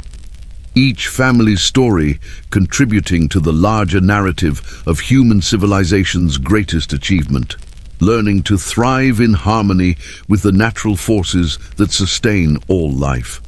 The early flood that began this day as a crisis is already becoming an opportunity for those wise enough to understand that in Egypt, as in life itself, change is the only constant, and success belongs to those who can flow like the river itself. Powerful, persistent, and eternally renewed. But what happens next reveals something that will completely change how you understand ancient Egyptian society. As afternoon shadows stretch across the flood-swollen Nile, a single event is about to demonstrate just how sophisticated these seemingly simple communities really were. A royal messenger arrives at the riverbank. His official papyrus bearing the pharaoh's seal and a decree that sends ripples through every household we've been following. The early flood has triggered something remarkable. A kingdom-wide emergency response system that operates with precision that would impress modern disaster management experts. What you're about to witness is nothing short of miraculous. How an ancient civilization mobilized resources across hundreds of miles with no computers, no telephones, no modern communication systems whatsoever. The messenger's arrival at Chamois village isn't random. He's part of a coordinated network that reaches every fishing community along the Nile within hours of the flood's acceleration. The message he carries transforms individual survival efforts into collective action on a scale that defies everything we think we know about ancient societies. Every boat, every net, every skilled fisherman suddenly becomes part of a massive food production operation designed to prevent famine during the critical weeks ahead. Here's what makes this absolutely extraordinary. The system activating around CMAT operates without central planning or modern logistics. Instead, it relies on something far more powerful. Generations of accumulated knowledge about how communities respond to crisis, encoded in social relationships so sophisticated they function like living algorithms. When the messenger reads the pharaoh's decree, he's not giving orders to confused villagers. He's triggering responses that these communities have rehearsed through countless flood cycles, refined through success and failure until they operate with mechanical precision. The transformation that overtakes the fishing village in the next few hours reveals ancient Egypt's greatest secret. These weren't primitive people struggling against nature. They were participants in a civilization that had solved problems of resource management and social coordination that challenge modern societies. The casual efficiency with which families reorganize their activities, the smooth coordination between different villages, the rapid deployment of specialized knowledge. All of this represents institutional wisdom that took centuries to develop and perfect. Watch what happens as Kaine responds to the royal decree. His movements aren't hurried or panicked. Instead, he follows procedures that are so deeply ingrained they feel like natural responses. He secures his family's immediate food needs, then shifts his entire operation toward maximum production for community distribution. His nets are deployed according to patterns optimized for flood conditions. His preservation techniques switch to methods that prioritize quantity and durability over immediate consumption quality. But the most remarkable aspect of this transformation is how individual expertise suddenly becomes collective knowledge. Hiset's decades of experience reading flood patterns aren't just personal assets. They become community resources that benefit everyone. The young fishermen who normally work independently suddenly operate as coordinated teams, their individual skills amplified through cooperation that emerges automatically when circumstances demand it. This spontaneous organization reveals something profound about Egyptian social structure that formal hierarchies completely miss. Beneath the rigid class system that governed normal times lay networks of practical cooperation that could activate instantly when survival was at stake. The fisherman, whose daily life seemed constrained by low social status, suddenly becomes a crucial specialist whose knowledge and skills are desperately needed by people far above him in the formal hierarchy. The economic implications of this emergency mobilization are staggering. Within hours, fishing communities throughout the kingdom shift from local subsistence to industrial-scale food production. The surplus that normally supported modest trade relationships becomes the foundation for massive resource redistribution that prevents regional famines and maintains social stability during the kingdom's most vulnerable period. This isn't just disaster relief. It's economic engineering that operates without bureaucracy, without complex regulations, without any of the administrative machinery we associate with large-scale social coordination. The speed with which this transformation occurs demonstrates the hidden infrastructure of Egyptian civilization, the social capital built through generations of mutual dependence and shared experience. When crisis strikes, communities don't need to learn cooperation from scratch. They activate relationships and procedures that already exist, tested through previous emergencies and refined through constant practice. As afternoon progresses and the emergency response system reaches full activation, the connections between our three families become visible in ways that illuminate the true structure of Egyptian society. The increased fish production in Kewet's village creates immediate demand for the specialized storage containers that craftsmen like Amenhotep produce. The transportation networks that carry preserved fish to urban markets require the logistical coordination that wealthy merchants like Duty provide. Each family's response to crisis strengthens the others, creating resilience that emerges from interdependence rather than independence. But the most revealing aspect of this emergency response is how it exposes the sophisticated information systems that kept Egyptian civilization functioning across vast distances and diverse environments. The royal messenger who triggered the fishing village's mobilization is part of a communication network that rivals modern intelligence services in speed and accuracy. Information flows both ways. Reports about local conditions, resource availability, and emerging problems travel back to regional administrators who can redirect resources and adjust strategies in real time. This information infrastructure represents one of ancient Egypt's most impressive achievements. Yet it operated through human relationships rather than technological systems. The trust networks that connected fishermen to craftsmen, to merchants to officials, created communication channels that could rapidly transmit both data and nuanced understanding across the entire kingdom. When modern archaeologists marvel at Egyptian administrative efficiency, they're seeing the end result of social technologies that were far more sophisticated than the physical tools these people used. The afternoon's developments also reveal how Egyptian society balanced individual achievement with collective welfare in ways that promoted both personal success and community stability.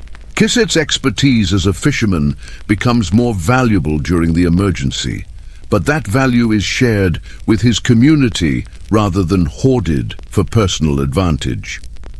Amenhotep's skills as a craftsman are redirected toward community needs, but this redirection enhances rather than diminishes his long-term prospects. Wealthy families like Nefertiti's invest resources in community support, but these investments strengthen the economic networks that generate their prosperity. This balance between individual and collective interests represents one of Egyptian civilization's most sophisticated innovations. Unlike societies that rely on either pure individualism or complete collectivism, Egypt developed institutions that channeled personal ambition toward community benefit while ensuring that individual excellence was recognized and rewarded.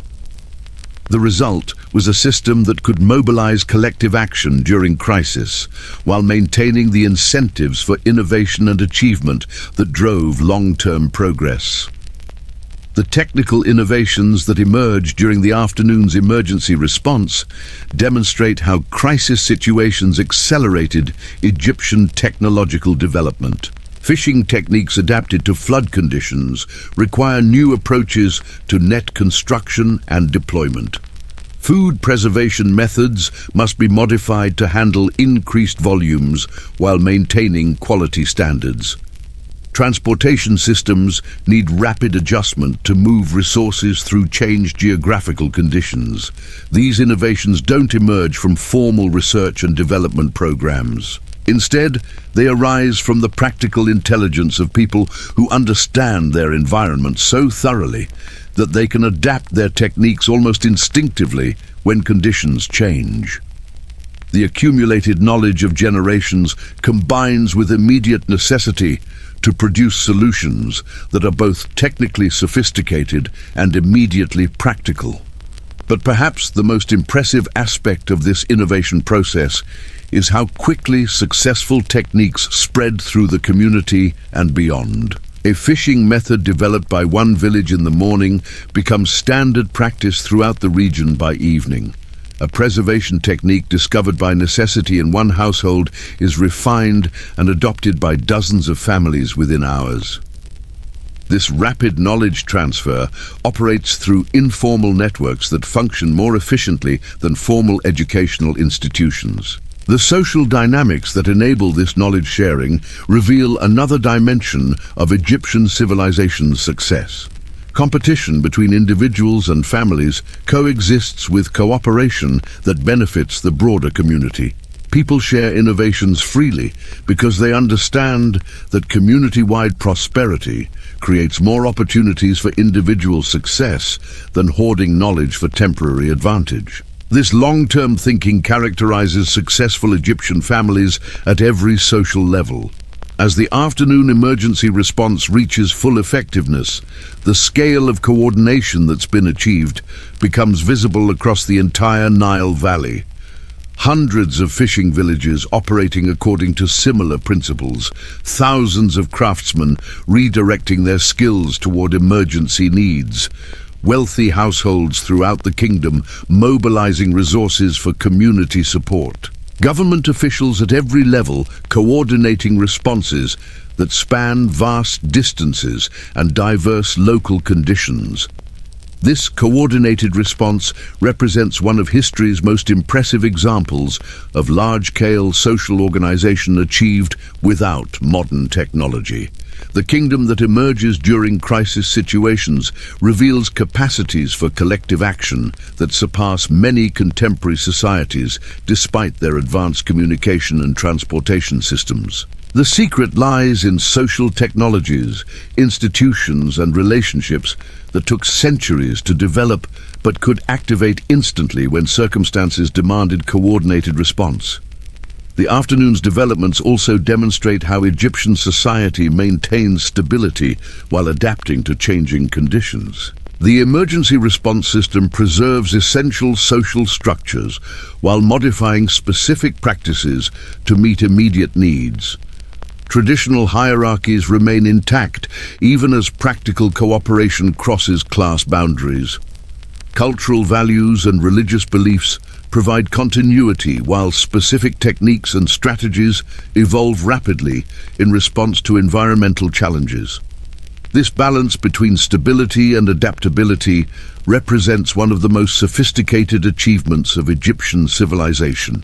Societies that are too rigid cannot adapt to changing conditions and eventually collapse. Societies that are too flexible lose the institutional memory and social cohesion necessary for long-term survival. Egypt developed institutions that could maintain cultural continuity while encouraging the innovations necessary for continued prosperity in an unpredictable environment.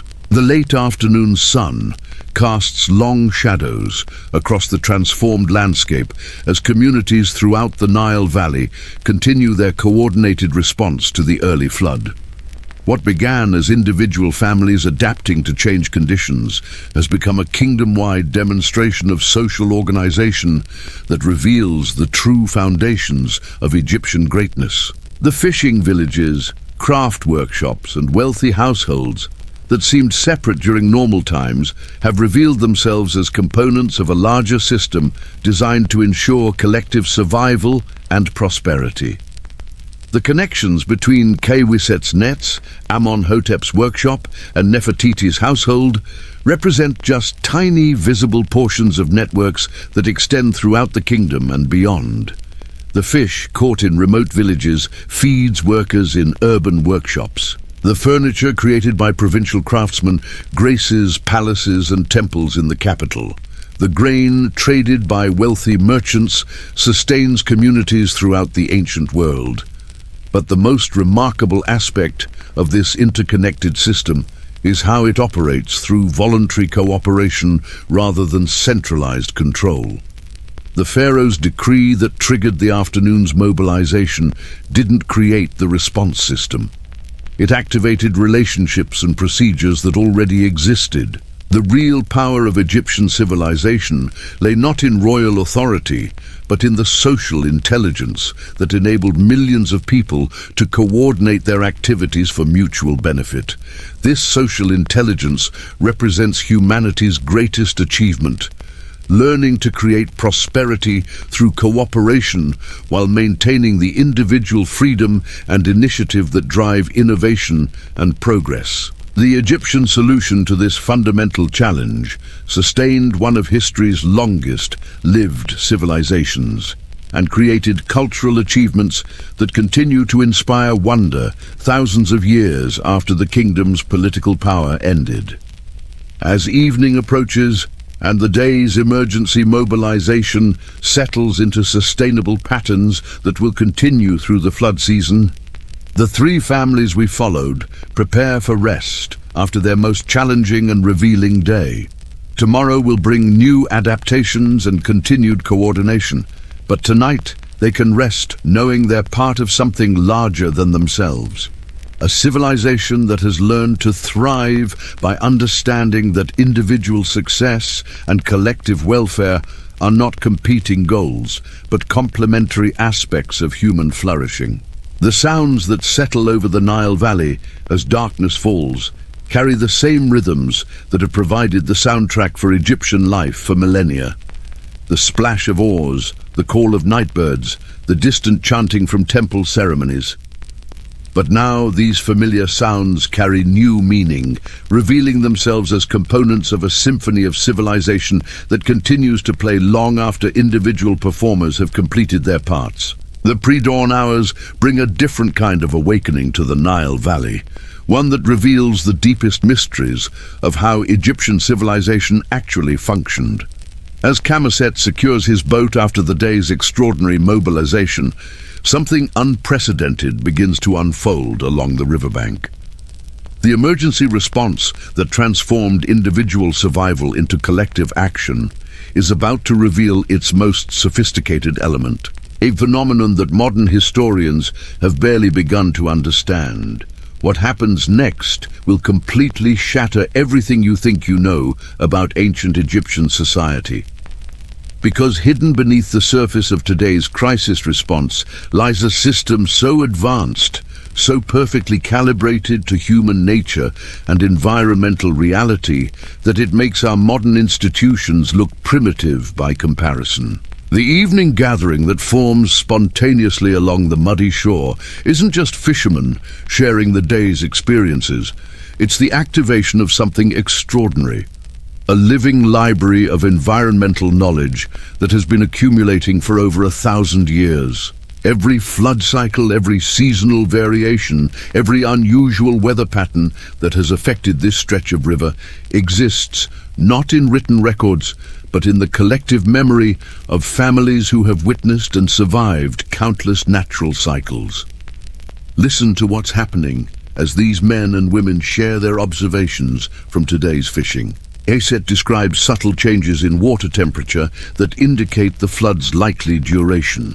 Semb reports bird behavior that suggests fish migration patterns 3 weeks in advance.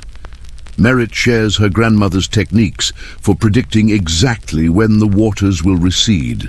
Knowledge passed down through generations of women who managed household resources through dozens of flood cycles. But here's what makes this absolutely mind-blowing. This isn't just storytelling or casual conversation.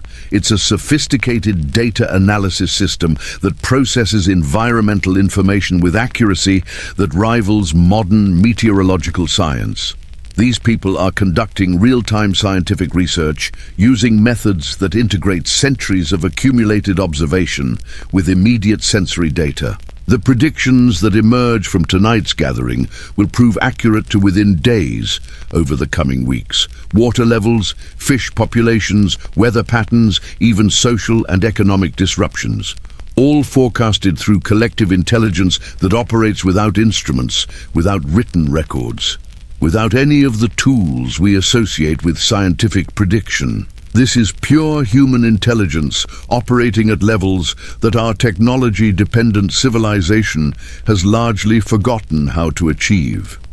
What's even more remarkable is how this knowledge gets transmitted and preserved. The children sitting at the edges of tonight's gathering aren't just listening to entertaining stories. They're absorbing information that will make them successful adults 30 years from now. Every detail they hear tonight becomes part of their personal database of survival knowledge, ready for instant recall when they face similar challenges in their own lifetimes. The educational system that's operating here makes formal schools look almost primitive. These children are learning through direct participation in real problem-solving situations, where mistakes have immediate consequences and success brings tangible rewards. They're not memorizing abstract information. They're building practical skills through guided experience with master practitioners who have survived everything the Nile can throw at human communities. Watch how young Katie absorbs his father's explanation of current patterns during flood season. He's not just hearing words, he's integrating visual observations, tactile sensations, and emotional responses into a complex understanding that will guide his decisions for the rest of his life. This is education that engages every aspect of human intelligence, creating knowledge that becomes instinctive rather than merely intellectual. The social dynamics of this knowledge transmission reveals something profound about Egyptian civilization's longevity. Information flows freely between generations, not because of formal requirements, but because survival depends on everyone having access to the best available knowledge. The old fisherman, who shares his most guarded secrets with young competitors, isn't being altruistic. He's ensuring that his community has the skills necessary to support him when age limits his own capabilities. This reciprocal relationship between knowledge sharing and long-term security created incentives for continuous learning and innovation that operated throughout Egyptian society. People didn't hoard expertise because they understood that community-wide competence generated more opportunities for individual success than temporary advantages gained through secrecy. This long-term thinking characterized successful Egyptian communities at every level of society. The technical discussions that emerge from tonight's gathering reveal innovations that wouldn't look out of place in modern engineering journals. Modifications to net designs that increase efficiency while reducing labor requirements. Preservation techniques that maintain nutritional value while extending storage life. Transportation methods that minimize spoilage during the challenging conditions created by flood season. These innovations don't emerge from formal research and development programs. Instead, they arise from the practical intelligence of people who understand their environment so completely that they can predict how changes in one variable will affect entire systems. The fisherman who adjusts his net mesh to account for different water temperatures isn't just following tradition. He's applying principles of fluid dynamics and fish behavior that he's internalized through years of direct observation. But perhaps the most impressive aspect of this innovation process is how rapidly successful techniques spread beyond their point of origin. A fishing method developed through necessity in one village becomes standard practice throughout the region within days. Preservation techniques discovered by accident in one household are refined and adopted by dozens of families before the next flood cycle. This knowledge transfer operates through networks that function more efficiently than modern professional journals. The economic implications of this rapid innovation diffusion are staggering. Communities that can quickly adopt and improve upon new techniques gain competitive advantages that translate into higher incomes and better living standards. But because knowledge spreads freely, these advantages are temporary, creating incentives for continuous innovation that drive technological progress throughout the entire region. As the evening gathering reaches its peak intensity, something even more extraordinary begins to emerge. The local knowledge being shared tonight isn't isolated to this single village. It's part of a vast information network that extends throughout the Nile Valley and beyond. Fishermen who travel between communities carry techniques and observations that connect distant regions into a coordinated system of environmental monitoring and response. The messenger who triggered today's emergency mobilization represents just the visible tip of this information network. Beneath the official communication system lies an informal intelligence apparatus that processes environmental, economic, and social data with sophistication that would impress modern analysts, traders, craftsmen, religious pilgrims, and ordinary travelers. All contribute to information flows that keep Egyptian communities informed about conditions and opportunities across vast distances. This informal intelligence network operates according to principles that balance individual advantage with collective benefit. Traders share information about market conditions because they understand that regional prosperity generates more opportunities than local advantages maintained through secrecy. Craftsmen discuss technical innovations because they know that industry-wide improvements benefit everyone more than temporary competitive edges. Even competitors cooperate in information sharing because they recognize that accurate intelligence serves everyone's long-term interests. The conversations that flow around tonight's fires reveal how Egyptian society integrated local knowledge with regional and international awareness in ways that created remarkable strategic intelligence. Discussion of today's fishing conditions leads naturally to analysis of grain prices in distant markets, and observations about bird migration patterns connect to insights about political developments in neighboring kingdoms. Local environmental changes are understood in the context of broader climatic patterns that affect trade routes and military campaigns. This integration of local and global perspectives represents one of Egyptian civilization's most sophisticated achievements. Communities that were geographically isolated maintained awareness of developments that could affect their long-term prospects.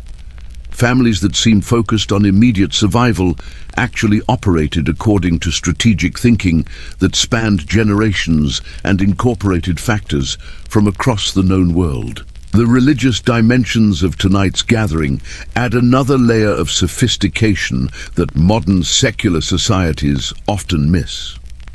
The prayers and offerings that accompany technical discussions aren't separate activities. They're integral parts of the knowledge management system that keeps Egyptian communities functioning effectively. Religious rituals encode practical information about seasonal cycles, preserve cultural memory about successful survival strategies, and reinforce social bonds that make cooperation possible during crisis situations. Earth, the shrine to Sobek that receives tonight's offerings, isn't just a focus for religious devotion. It's a repository of practical wisdom about living successfully along the Nile.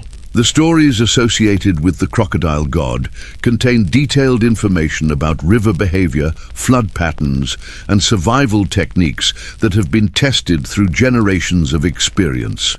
Religious practice and practical knowledge integrate so completely that separating them would destroy the effectiveness of both. This integration of spiritual and practical dimensions reflects a sophisticated understanding of human psychology and social organization that modern institutions often lack. Egyptian religious practices didn't compete with practical knowledge. They enhanced it by providing emotional support, social cohesion, and cultural continuity that made effective action possible during stressful situations. The result was a system that could maintain high performance levels even under extreme pressure. Yea, as the evening progresses and families begin to drift back to their homes, the conversations that continue in smaller groups reveal the personal dimensions of today's collective achievement. Individual families assess their performance during the emergency response, identifying successes to build upon and mistakes to avoid in future crises. These private evaluations contribute to the continuous improvement process that kept Egyptian communities adapting and evolving despite their apparent traditionalism. The planning discussions that emerge from these family consultations demonstrate the sophisticated strategic thinking that characterized successful Egyptian households. The decisions made tonight about resource allocation, skill development, and relationship building will affect family prosperity for years to come. Parents discuss their children's education in terms of preparing for challenges that might not emerge for decades. Young adults consider marriage prospects based on assessments of long-term economic and social trends. This forward-thinking approach to family strategy reflects a cultural sophistication that enabled Egyptian civilization to maintain stability while adapting to changing conditions. Families that could balance immediate needs with long-term objectives were more likely to thrive through multiple crisis cycles. Communities composed of such families developed resilience that allowed them to recover quickly from disasters and take advantage of opportunities that emerged from changing circumstances. The technical preparations that occupy families as they prepare for tomorrow's continuation of emergency operations reveal another dimension of Egyptian practical intelligence. Equipment modifications that seemed improvised during today's crisis are actually applications of engineering principles that have been refined through generations of experimentation. Preservation techniques that appear traditional are actually sophisticated applications of chemistry and biology that achieve results comparable to modern food science. The efficiency with which these technical adaptations are implemented demonstrates the depth of practical knowledge that Egyptian families maintained as part of their cultural inheritance. Skills that modern societies require years of formal education to develop were transmitted naturally through daily participation in family and community activities. The result was a population with technical competence that far exceeded what formal educational measures would suggest. But perhaps the most remarkable aspect of tonight's activities is how they reveal the emotional and psychological dimensions of Egyptian crisis response. The social bonding that occurs during shared challenges creates resilience that extends far beyond immediate practical benefits. Families that have worked together successfully during difficult situations develop confidence and cohesion that makes them more effective in all their activities. The cultural rituals that accompany tonight's practical activities serve crucial psychological functions that modern disaster management often overlooks. Sharing food and drink creates social bonds that make cooperation more natural and effective. Storytelling provides emotional processing that prevents trauma from accumulating and interfering with performance. Religious observances create meaning and purpose that sustain motivation through extended difficult periods. This attention to psychological and emotional dimensions of crisis response reflects a sophisticated understanding of human nature that enabled Egyptian communities to maintain high performance levels through extended periods of stress and uncertainty. Modern disaster management focuses heavily on technical and logistical challenges, while often neglecting the human factors that ultimately determine whether response efforts succeed or fail. The gradual transition from crisis response to sustainable adaptation that occurs as evening deepens demonstrates another aspect of Egyptian social intelligence. The emergency mobilization that transformed communities during the afternoon doesn't simply end when immediate dangers pass. It evolves into modified routines that can be maintained through the entire flood season. This transition requires careful calibration to avoid both exhaustion from unsustainable effort and complacency that leaves communities vulnerable to ongoing challenges. The coordination required to manage this transition reveals the sophisticated leadership structures that operated within Egyptian communities. Authority during crisis situations doesn't flow from formal positions, but emerges from demonstrated competence and community trust. The people who guide tonight's planning discussions have earned their influence through years of successful decision-making during previous challenges. This merit-based leadership system created incentives for continuous learning and skill development that operated throughout Egyptian society.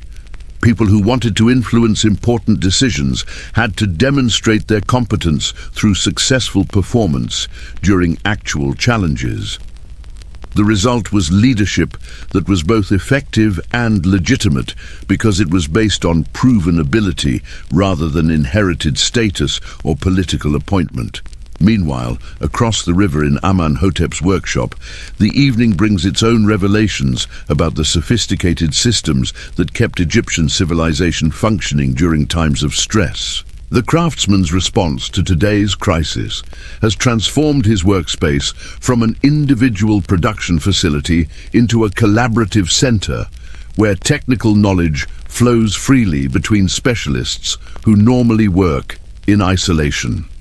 The innovations that emerge from tonight's collaborative work sessions represent applications of engineering and material science that wouldn't be out of place in modern research facilities. Techniques for creating waterproof joints that maintain flexibility under stress. Methods for treating wood surfaces that resist moisture damage while preserving workability. Approaches to tool modification that increase efficiency while reducing the physical strain that limits productivity during extended work periods. But what makes these innovations truly remarkable is how they emerge from the practical intelligence of craftsmen who have no formal scientific training but possess intuitive understanding of materials and processes that rivals any academic expertise. Years of direct experience working with wood, metal and stone have created knowledge that is both theoretically sophisticated and immediately practical. The speed with which technical innovations spread through the craftsman community reveals another aspect of Egyptian social organization that modern professional societies often lack. Competition between individual craftsmen coexists with cooperation that benefits the entire community. People share innovations freely because they understand that industry-wide improvements generate more opportunities for individual success than temporary advantages maintained through secrecy. This balance between individual achievement and collective benefit operates through social mechanisms that are both subtle and powerful. Craftsmen who hoard techniques quickly find themselves isolated from the information networks that are essential for staying current with changing customer demands and technical developments. Those who share knowledge generously discover that their openness attracts collaborations and opportunities that more than compensate for any short-term competitive disadvantages. The educational activities that accompany tonight's technical work reveal how Egyptian society transmitted specialized knowledge across generations without formal institutions. Apprentices like Keti and Ramos aren't just learning specific techniques. They're absorbing the problem-solving approaches that will enable them to adapt their skills to challenges that haven't yet emerged. The master-apprentice relationships that govern this knowledge transmission operate according to principles that balance structured learning with creative independence. Young craftsmen receive careful guidance in fundamental techniques while being encouraged to experiment with innovations that might improve established methods. This approach produces craftsmen who are both technically competent and creatively flexible. But perhaps the most important aspect of tonight's workshop activities is how they demonstrate the integration of technical and social skills that characterize successful Egyptian craftsmen. The ability to create beautiful objects is only part of what makes a craftsman successful. Equally important are the relationship-building skills that attract customers, the business intelligence that identifies profitable opportunities, and the teaching abilities that preserve and transmit valuable knowledge. The conversations that flow around tonight's work reveal how craftsmen served as crucial links in the information networks that kept Egyptian society functioning effectively. Their position at the intersection of different social classes gave them unique perspectives on economic and social developments that affected the entire kingdom. The insights they gained through daily interaction with diverse customers became valuable intelligence that influenced decisions at every level of society. This information brokering function represents one of the most important but least recognized roles that skilled craftsmen played in Egyptian civilization. And their workshops served as informal intelligence centers where economic, political and social developments were analyzed and discussed by people who had direct experience with their practical implications. The strategic thinking that emerged from these discussions influenced everything from individual family decisions to kingdom-wide policy development. As the evening workshop session reaches its peak intensity, the collaborative innovations that emerge demonstrate the sophisticated technical capabilities that Egyptian craftsmen could achieve when they worked together. Design modifications that seemed impossible when attempted by individual workshops become achievable through shared expertise and coordinated effort. Technical challenges that had frustrated generations of craftsmen yield to fresh approaches that combine traditional knowledge with creative innovation. The documentation process that accompanies these collaborative innovations reveals another dimension of Egyptian technical sophistication. While formal literacy was limited to scribal classes, craftsmen developed their own systems for recording and transmitting technical information. Pattern templates, measurement standards, and procedural guides ensured that successful innovations could be replicated consistently and transmitted accurately to future generations. These informal documentation systems operated according to principles that balanced accessibility with accuracy. Information was recorded in forms that could be understood and used by people with varying levels of formal education while maintaining the precision necessary for consistent technical results. The result was knowledge preservation that was both democratic and effective.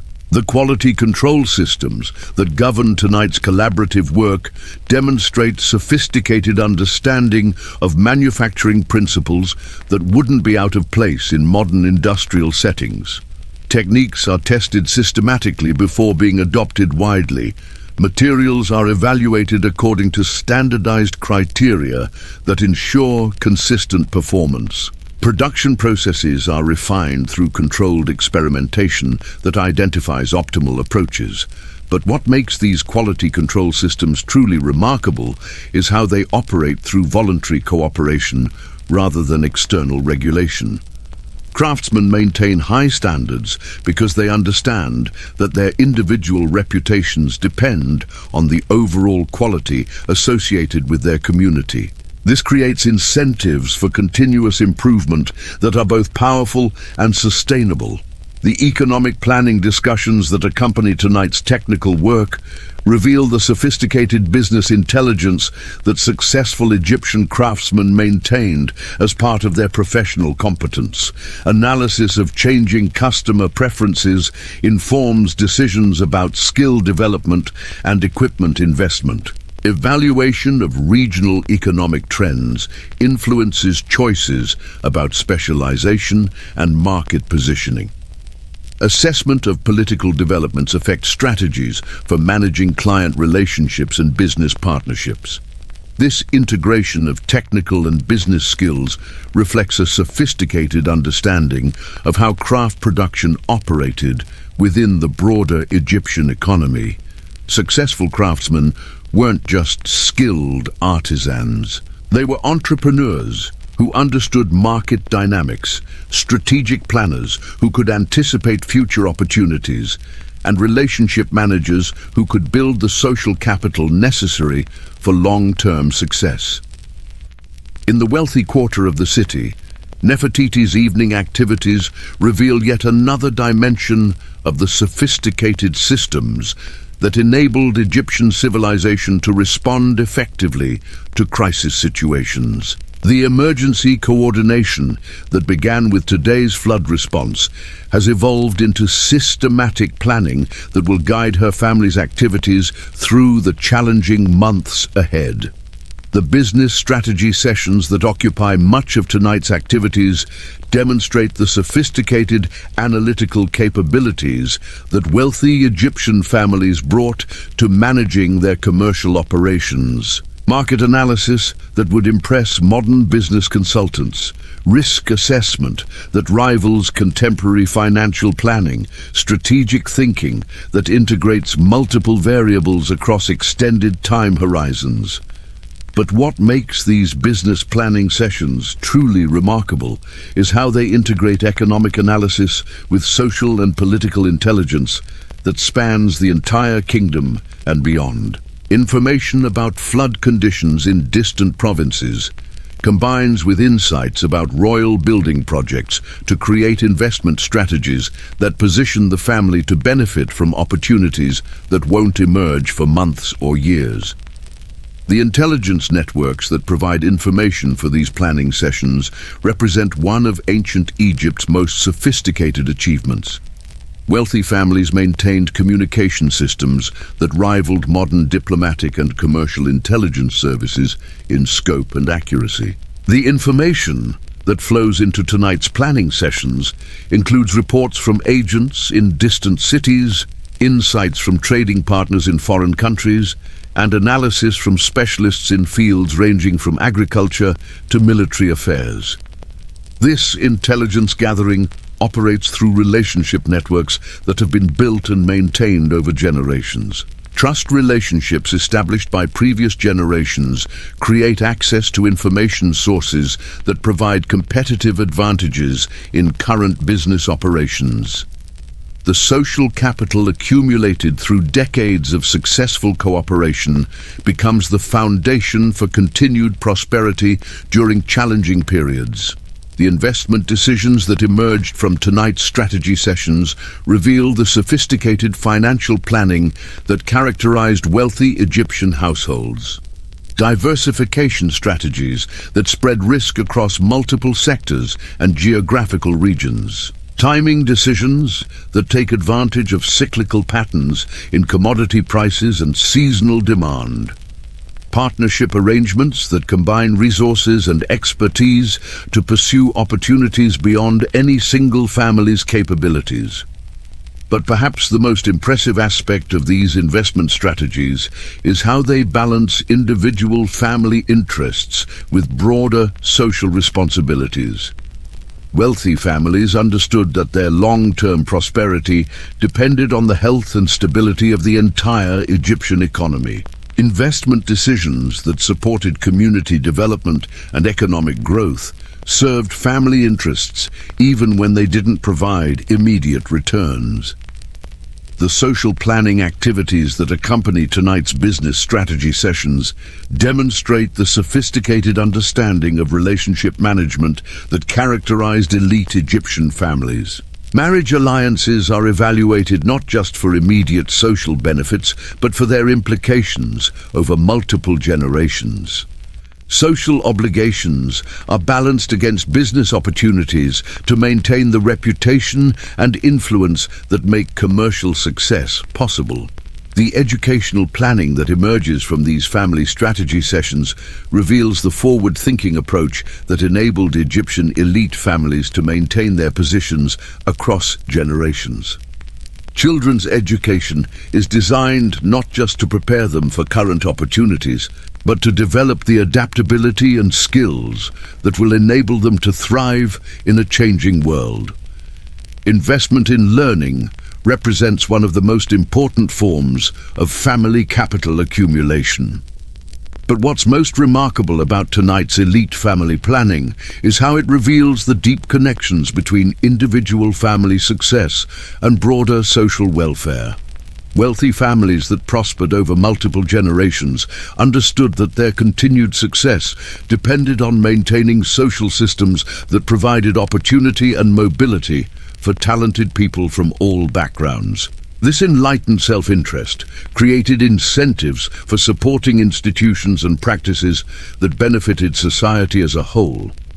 The cultural activities that accompany tonight's practical planning serve crucial functions that modern business planning often neglects.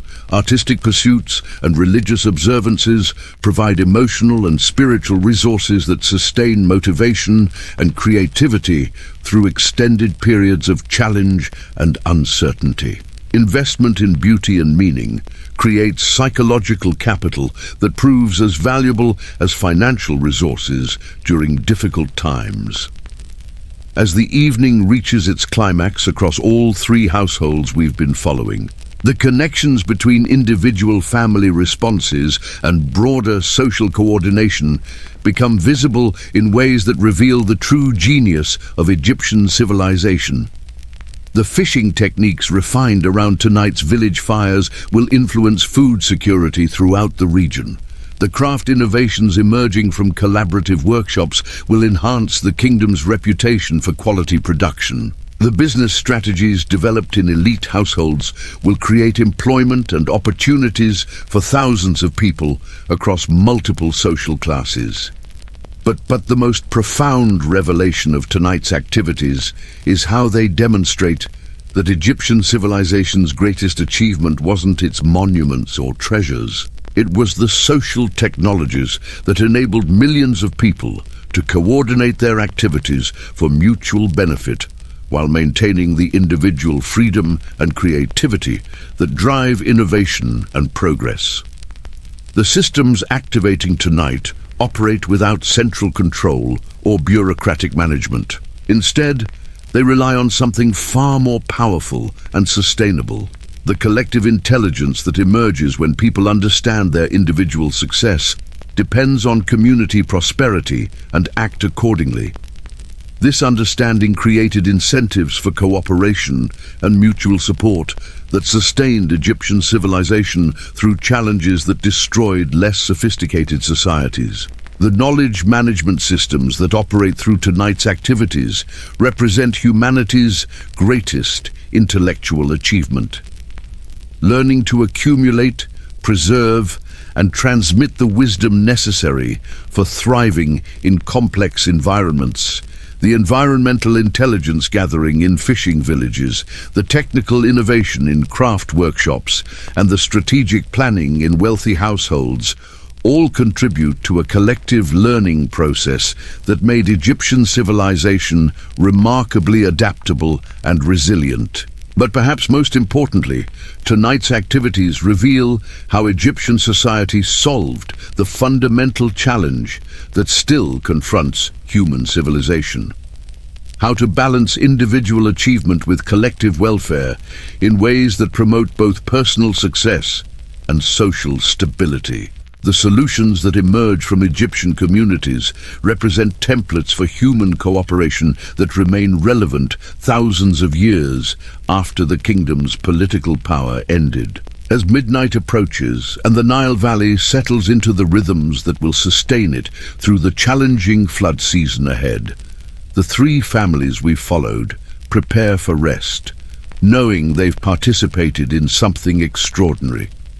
Tomorrow will bring new challenges and continued adaptations, but tonight they rest secure in the knowledge that they're part of a civilization that has learned to thrive by understanding that individual success and collective prosperity are not competing goals, but complementary aspects of human flourishing.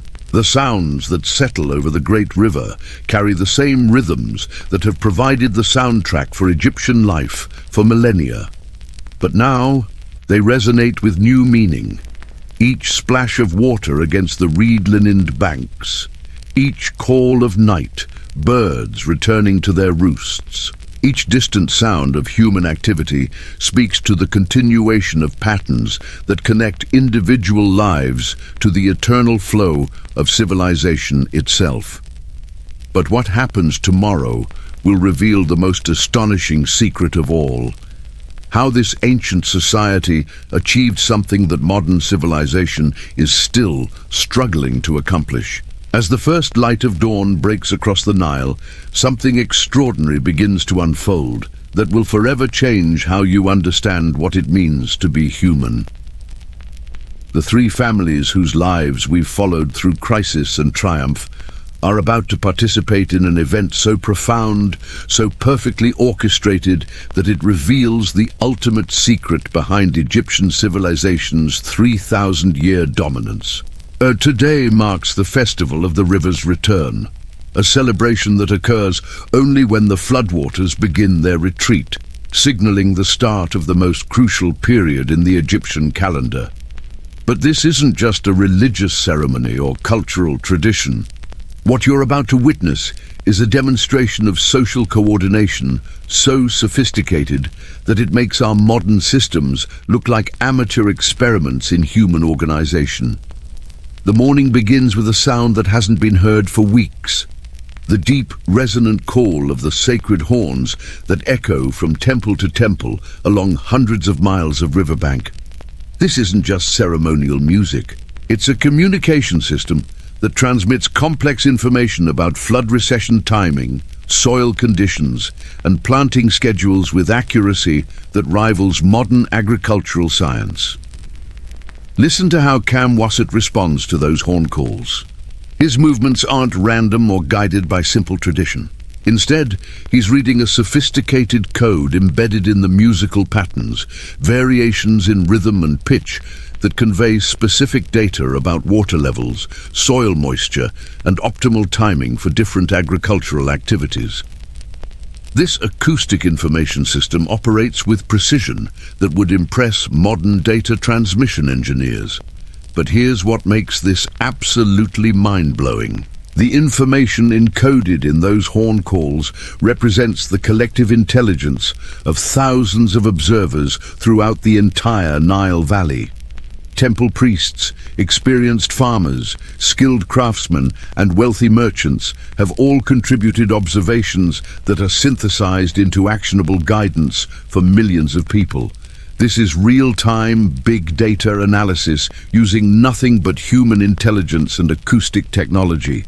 The social mobilization that begins with the horn calls reveals something that will shatter every assumption you have about ancient societies. Within hours of the festival's announcement, communities throughout Egypt transform themselves into the most efficient agricultural and industrial workforce in human history.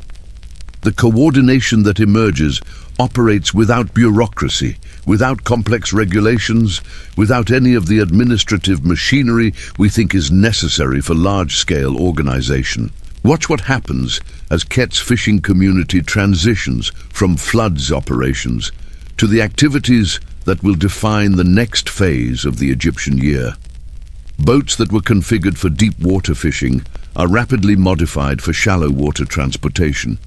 Nets designed for flood conditions are replaced with equipment optimized for irrigation channel maintenance. Storage facilities built for preserved foods are converted to handle the fresh produce that will soon flood regional markets. This transformation happens so smoothly, with such perfect timing and coordination, that it reveals the existence of social technologies more sophisticated than anything our modern world has achieved. Every person knows exactly what they need to do, when they need to do it, and how their individual actions contribute to collective success. This isn't the result of top-down planning or external control. It's the manifestation of cultural intelligence that has been refined through centuries of practice. The technical innovations that emerge during this transformation demonstrate capabilities that challenge everything we think we know about ancient technology. Keset and his fellow fishermen don't just switch from one set of equipment to another. They rapidly fabricate entirely new tools designed for specific conditions that will exist for only a few weeks. These aren't crude improvisations. They're sophisticated applications of engineering principles that produce results comparable to modern industrial design. The irrigation equipment that appears as if by magic along the riverbank represents one of humanity's greatest technological achievements. channels, dams, and water management systems that will control the distribution of Nile waters across millions of acres of farmland. But these aren't permanent installations built by specialized construction crews. They're temporary structures created by local communities using techniques that can be deployed rapidly and modified continuously as conditions change. This adaptive infrastructure represents a completely different approach to technology than our modern fixed system thinking. Instead of building permanent installations that resist change, Egyptian communities created flexible systems that could evolve continuously in response to environmental conditions. The result was infrastructure that was both more efficient and more sustainable than anything we've achieved with our supposedly advanced engineering. The social coordination required to deploy these temporary systems across such vast scales reveals organizational capabilities that surpass modern project management. Thousands of communities working simultaneously, each adapting general principles to local conditions, all coordinating their efforts to create integrated systems that function as seamlessly as if they were designed by a single engineering team. But the most remarkable aspect of this infrastructure deployment is how it demonstrates the deep integration of individual expertise with collective intelligence that characterized Egyptian society. Every person contributing to today's massive construction project brings specialized knowledge developed through years of direct experience. But that individual expertise becomes part of a collective capability that exceeds what any individual or small group could achieve alone. The educational dimensions of this morning's activities reveal another secret of Egyptian success that modern societies have largely forgotten. The children participating in today's infrastructure development aren't just helping with simple tasks. They're receiving education in engineering, project management, and social coordination that surpasses what most contemporary universities provide. Yonketi works alongside his father on irrigation channel construction. But he's not just following instructions. He's learning to read soil conditions that determine optimal channel placement, to calculate water flow rates that ensure efficient distribution, and to coordinate with other work teams whose activities must integrate perfectly with his family's efforts. This is education that develops both technical competence and social intelligence through direct participation in real-world challenges. The problem-solving approaches that emerge during today's construction activities demonstrate intellectual capabilities that challenge our assumptions about ancient mentalities. When unexpected obstacles arise, communities don't simply follow predetermined procedures. Instead, they rapidly develop innovative solutions that integrate engineering principles, environmental knowledge, and social coordination in ways that produce optimal results under specific local conditions. These problem-solving processes operate through collective intelligence that emerges from the interaction of individual expertise and group dynamics. No single person has all the knowledge necessary to solve complex challenges. But communities that can effectively combine different types of expertise can develop solutions that surpass what any individual could achieve alone. This collective problem-solving capability was one of Egyptian civilization's greatest innovations. The economic implications of today's infrastructure development are staggering in ways that reveal the sophisticated understanding of resource management that characterized Egyptian society. The temporary systems being created today will control agricultural production that feeds millions of people and generates trade surpluses that maintain Egypt's position as the wealthiest kingdom in the ancient world. But what makes this economic achievement truly remarkable is how it's accomplished through voluntary cooperation rather than coercive control.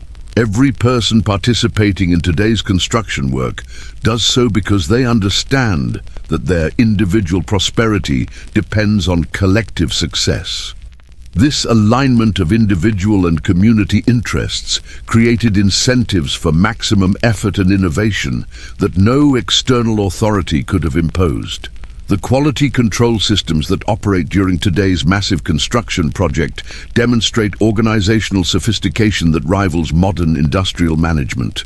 Standards are maintained not through bureaucratic oversight, but through social mechanisms that make excellence both personally rewarding and culturally valued.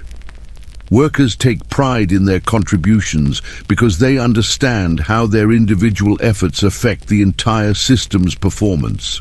This intrinsic motivation for quality work created construction standards that produced infrastructure capable of supporting one of history's most prosperous civilizations.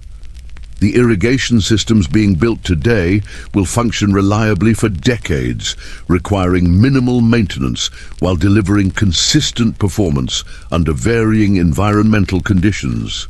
This durability reflects both technical expertise and the cultural values that made excellence a personal and community priority.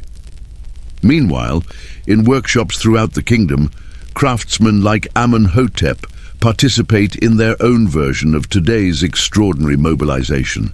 The transition from floods emergency production to normal operations requires technical adaptations that demonstrate the sophisticated flexibility that characterized Egyptian manufacturing. And there you have it, the real Egypt that history books rarely show you. From Khoet's pre-dawn nets to Nefertiti's evening negotiations, we've witnessed something extraordinary. These weren't primitive people struggling to survive. They were participants in the most sophisticated civilization the ancient world had ever seen. Their daily rhythms, their crisis responses, their collective intelligence, all of it flowing together like the great river itself. The next time you see those towering pyramids or golden artifacts, remember the fishermen, craftsmen, and merchants whose interconnected lives made it all possible.